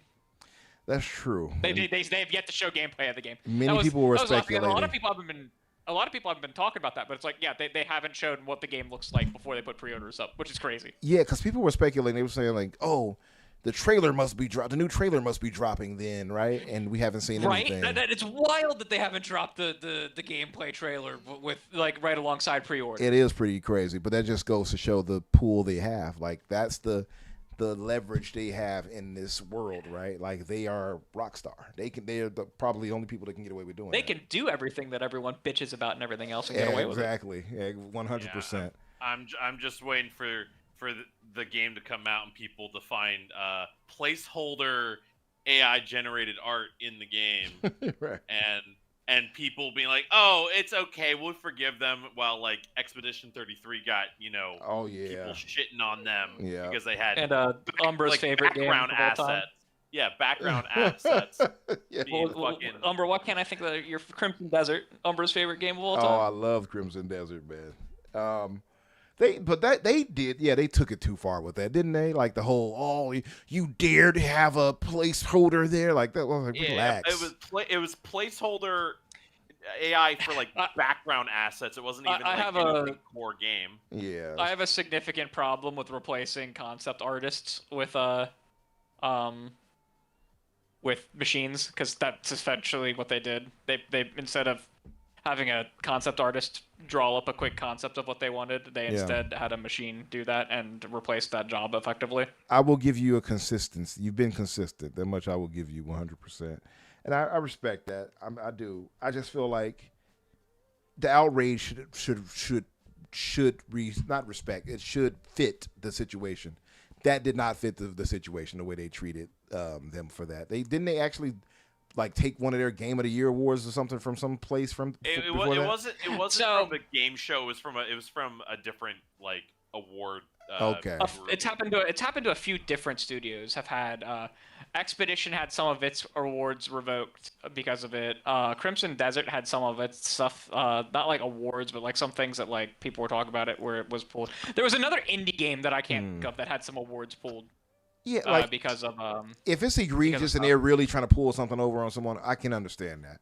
Even if to your argument, if like, hey, this could have been an artist you could have hired to do that, I get that. But I think that's less egregious than them actually trying to slickly put in some AI art. If they only put it there as a placeholder and forgot, I don't see why somebody should be held accountable for that. I think they should be held accountable if they are making a $2 billion game and have been building it for Well, Grand Theft Auto, sure, but I'm talking about like the Crimson Deserts and I'm not going to go crazy over them for forgetting something like that with such a massive game. You know what I mean? That's what I mean. I know the major story that everyone, I can't remember what game it was, but the major story that everyone latches on to where they pulled the award, I think it was Expedition. I think it might have been. In order to if you were nominated, you had to submit a thing to them that affirms that you didn't use generative AI in the development of the game. Oh, so they violated that. And they pulled it because they lied. I see. Okay, well that's fair then. If they did it and then they said they didn't use it, then that's on them. It was an eligibility thing. I know that's the one everyone launches onto, is whatever studio lost the award. But like when you dig into the actual story of that, it was that they had to submit a thing that attests that they didn't use generative AI in the development of the game. And yes, placeholder images does in fact count as using generative AI in the development of the game. Okay. And BT was saying Unreal it was 6, there you go. Unreal 6, it will now count as using generative AI. Really? So they're gonna ain't that something? But they're gonna have to make a distinction for that, though, right? They can't just be like, "Well, you use Unreal, so probably." Get out. I don't know. Who knows what we'll be at that point? Unreal 6 is 2 years away still. Yeah. It's not coming out until late next year. Right. It's going to early adopters late next year. Mm-hmm. So, like, at that point, who knows if, like, it'll even be a major feature of the engine if, like, the bubble bursts and, like, people are forced to move away from it. Yeah. But BT Maverick was saying that it's Indie Game Awards, he believed that happened at? Yeah, that's what it was, the Indie Game Awards. I don't remember if it was Expedition, though, that suffered it or if it was another indie game. Yeah. But it was they lied on the full that attested that they didn't use it. I see. Well, hey, that's fair. That's fair then. Totally if they said fair. It. Yeah, I agree. That's fair. Shout out to my brother Fuzzy Belvedere. What's up, Fuzzy? He says, "Are you saying we're being fleeced? Take our money without gameplay?" Kinda, Fuzzy. Yeah, 100%. It's just that, like, you know, any other company, people would be they get the rabbit at the mouth when pre-orders go up before gameplay is shown, because it doesn't happen that often. But when it does, people freak the fuck out, and it's happened here. And people aren't freaking out because it's GTA. Yeah. So let me see, what else were we at right here? Okay, so yeah, but basically getting back on track with this, the game looks great. It is weird that we're not seeing actual gameplay and we're just seeing these steals that we can't say are actual representative of anything.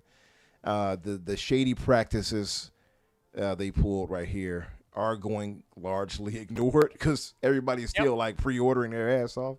And I'm trying to as well. That's why I want to reiterate to our good brothers here, including you, Fuzzy Belvedere, because you may not have been here, that today is our first annual Grand Theft Auto 6 fundraiser. So that if you or anyone has any love in their heart to donate to the cause for a one Infinite Umbra to get this game and not violate the integrity of his word previously on not buying $80 to $100 games, you too, for the cost of coffee, can get this brother Grand Theft Auto.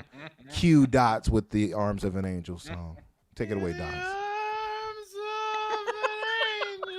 of an angel.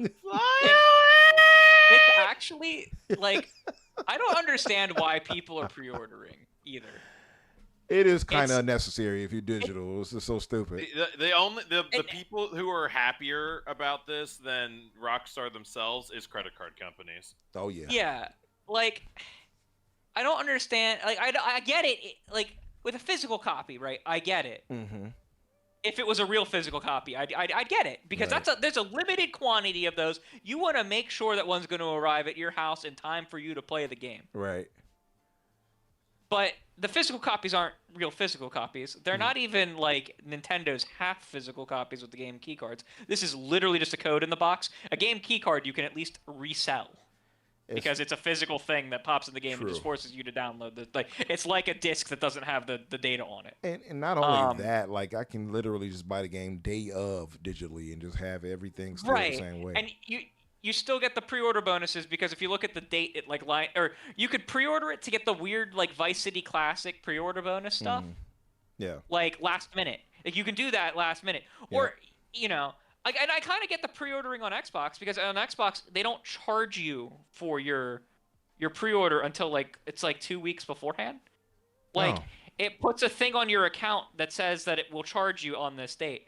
And it's so that if the date changes, they don't actually have to cancel your pre-order on Xbox. On PlayStation, if you pre-order a game and they move the date, they have to refund you and you have to re-pre-order it because they take your money right away. It is a difference in philosophies on the store, and you can say either one's right. I prefer getting charged later. Like I pre-order games on Xbox all the time with the full intention of it's not going to charge me for like until 2 weeks beforehand, and like that's fine. Yeah. I don't understand the concept of pre-ordering a digital game that doesn't have like there's no quantity, like it's not limited.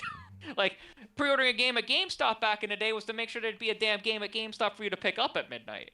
You know? Yeah. Like I don't get why you're giving them your money now. Give them your money later. You're technically depreciating your money by holding that. I think it's a matter of habit.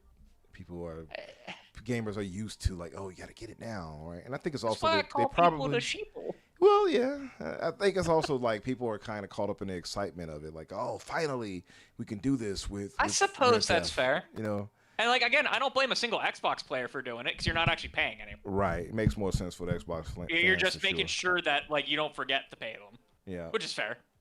Yobi, legendary Yobi says Rockstar and physical disc will be a thing for GTA 6, but that will be later on, way after it released, looking like they're not trying to have any leaks. Yeah, I agree. But going to the whole online thing. It's going to leak in the review process? Are you kidding me? But that online portion, that we talk about how much money they made with GTA 5. The reason why 6 is going to have money hand over fist too is their online portion where people are RPing and stuff. It is still massive for them. So I agree with you that I think they're going to charge separately for the online portion. So they're going to make even more money because of that. Shark cards beware is coming. It's real sus that they have not that the purchase of the games has single player only. Mm-hmm. Like really suspect. Yep, 100%. So this is crazy.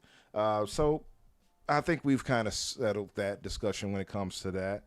I am desperate to get this game, so I am putting a bit of my pride aside and reaching out to this great community to donate to the cause if you are feeling so inclined. But I will classify, me personally, I don't have anyone else necessarily has to agree, I will classify Grand Theft Auto 6 based off what we're hearing the budget is. If it's in the billion range, hell, even if it's in the 800 or 700 range, I think that would be good enough to classify it as the first AAA game, you know. And last. T-Gan,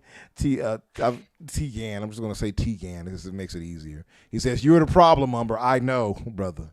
I know. I cannot help myself right now. I can't help myself. I need GTA. I may and need the else. gaming community to help me in... When does Wolverine come out? The Wolverine drops, is it September? I may need the gaming community to help me find a used copy of it very quickly. September after launch. 15th. Yep, September 15th for Wolverine. I ain't giving them my money, and I ain't letting other people my money. I will let other people help me find a used copy, though. I will give that local game store my money. There you go. Listen, we can use you guys' help for Wolverine, too. You all come back here. You can come back now, you hear? Gray says, what pride? Hey. Enough of that besmirching, Gray. I think Gray is just salty. He's just salty because he was mad at my Forza driving skills. He knows he can't compare, so I get it, Gray. It's jealousy on your end. You'll get better. But listen, folks, we do have to get out of here. I want to thank everybody again for coming through and spending time with us. He says bullshit. I want to thank everybody for coming through and spending time with us tonight. I want to especially thank our members such as BT Maverick, who also donated memberships for 5 other people, and for everyone who donated by way of super chats and through whatever those coin things were. That was nice. I don't know how that works. I'll have to look into that. So thank everyone. I want to thank everyone for any donation that you've given tonight. And I want to thank everyone for being here. If you all have not done so, please hit the like button for us before you leave out of here. Let's get out of here, fellas. Dots, good brother, thank you for joining us again, man. Tell the good folks where they can find you if you want them to find you and what you'll be up to. Yeah, no, thank you for having me. I think this is probably the most vocal I've been on one of these shows, but I mean, hey, and I didn't even really talk about Warhammer all that much, so that's always a... It wasn't zero. The passion is there. When you got the passion for something you love, this was how it comes out. I get it. 12 years of passion. 12 years, man. Truly. Yep. You can find me at DotsRTS on Twitter or X or whatever they want to start calling it in the next dystopian future. That's my main thing. It's DotsRTS or DotsRUs on like all the other everything else that exists out there. If you can find me, you can find me.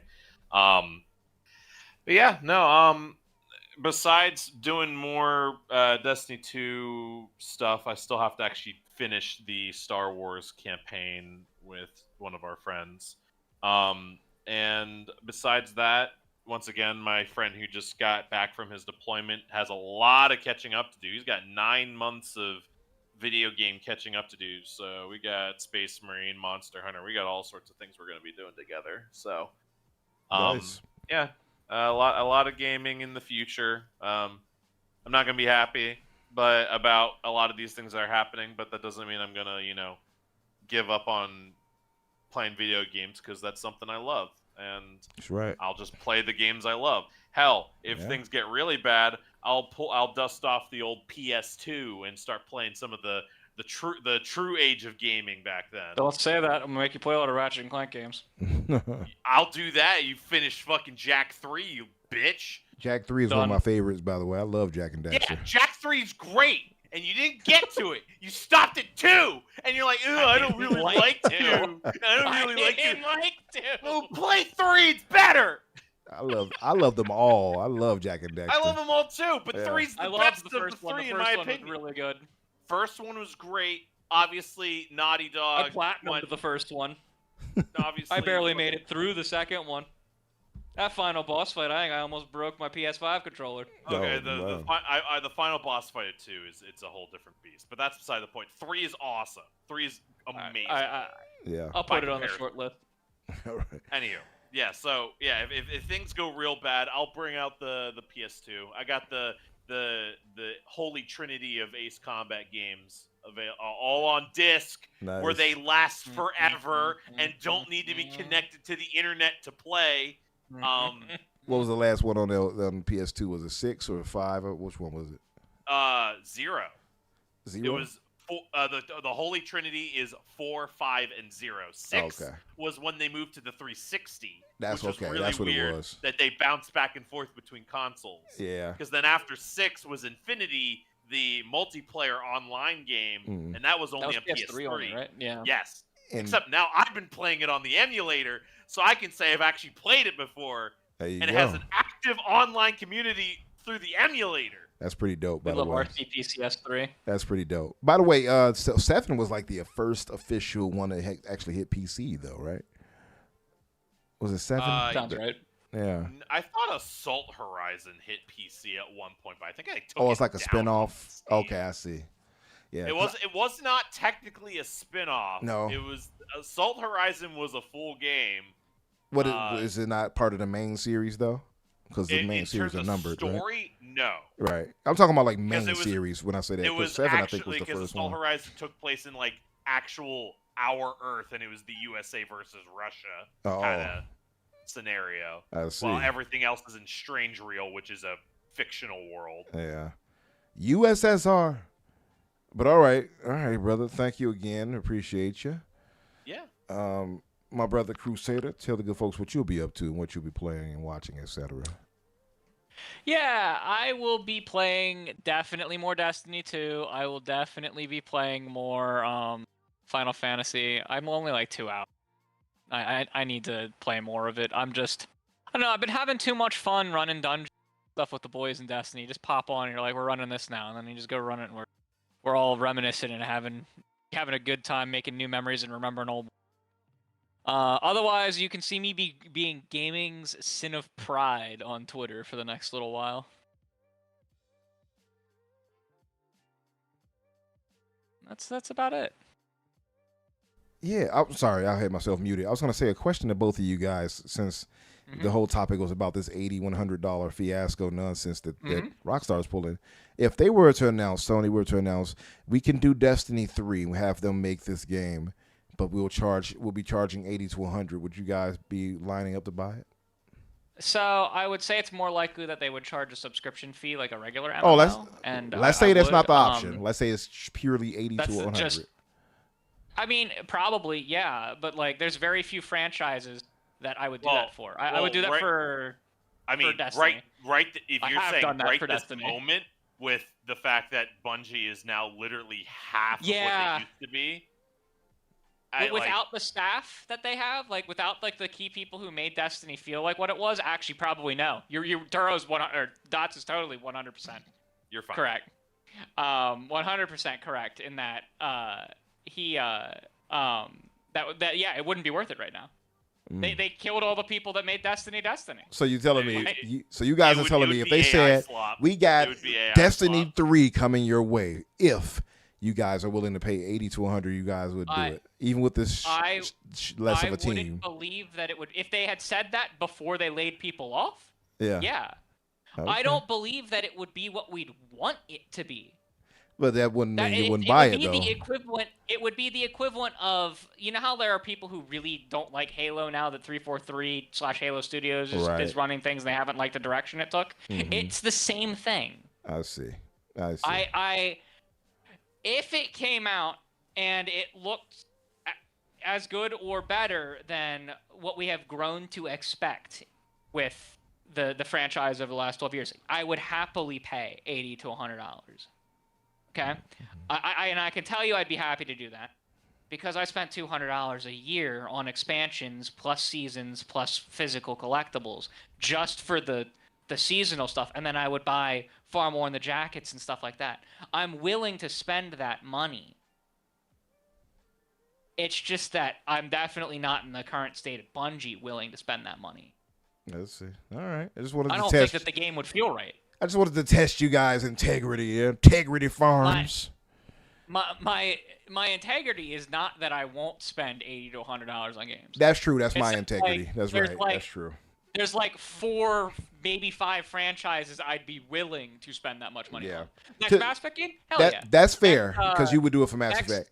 yeah, My next, cutoff was $80, so that's my hang up. So that's fair. Yeah.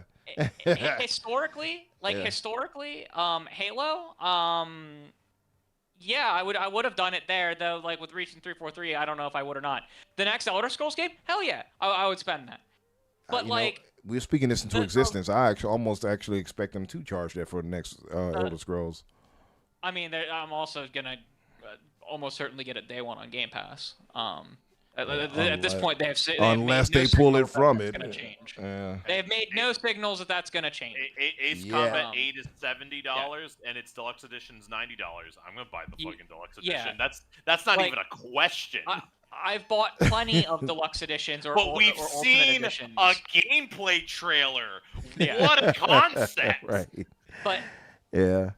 there's plenty of games I would, and like I'm not faulting GTA for maybe for being base cost of $80. I'm faulting it a little. That bit. part is the shady I'm not part. faulting. Yeah. I'm not faulting the $100 edition for existing. I'm faulting the $100 edition for existing in the way that it does. For being the base Because it's all game, day- but they're for- charging for 100 for being- it. Yeah. Yeah, for it being all day one content. Like Yep. if you were gonna say that those were like mini DLC packs that were gonna come out over the first like 6 months, it would still be annoying because they probably were all done in game. Right. But like if it was like a delayed launch and it's like a mini DLC pack, then like I'd be less annoyed with it because it's just like every other game that has an Ultimate Edition. Like whatever. It's just the way that it exists frustrates me, not that it exists. I get you. But listen, Black John says integrity check cleared. Indeed, my brother Black John. I don't. But listen, when it comes to me, yeah, like I don't. It's not. that's not your. It's not your barometer there, or not your barometer. It's not your. The barometer's not the cost. It's right. It's the cost related to the game. Got you. Now that was mine. I have to stick by that, and that's why I reached out to the community as I did, and you all came through. Don't worry, this was just the first annual. You know, until we get that cleared, and I should stop saying we, but we always got to say we. For the next $100 for the multiplayer. Oh yeah, listen, I have no interest in the multiplayer portion. They can keep that. Just give me the single player. I'm good to go. But that said, family, we got to get out of here. Myself, you can find me Infinite Umbra or Umbra Infinite on social media. You'll find me either way. And, of course, back here with me and the fellas, typically at 8 o'clock Eastern on Thursdays. Tuesday, the Boom's Xbox Factory with myself, him, and Jamie Moran at 12 o'clock Eastern. And tomorrow I'm actually appearing on Boom's podcast in the morning. I believe Fuzzy will be there as well. Fuzzy Belvedere, shout out to him, brother. So I'll be there in the morning for this show since I missed this Tuesday with Boom. So, see you all there. You all have a good weekend. And don't forget, sharing and is caring. In this case, sharing your wallet with me for the Grand Theft Auto 6. So I will see you guys later. You all have a good night and week. Later, everyone.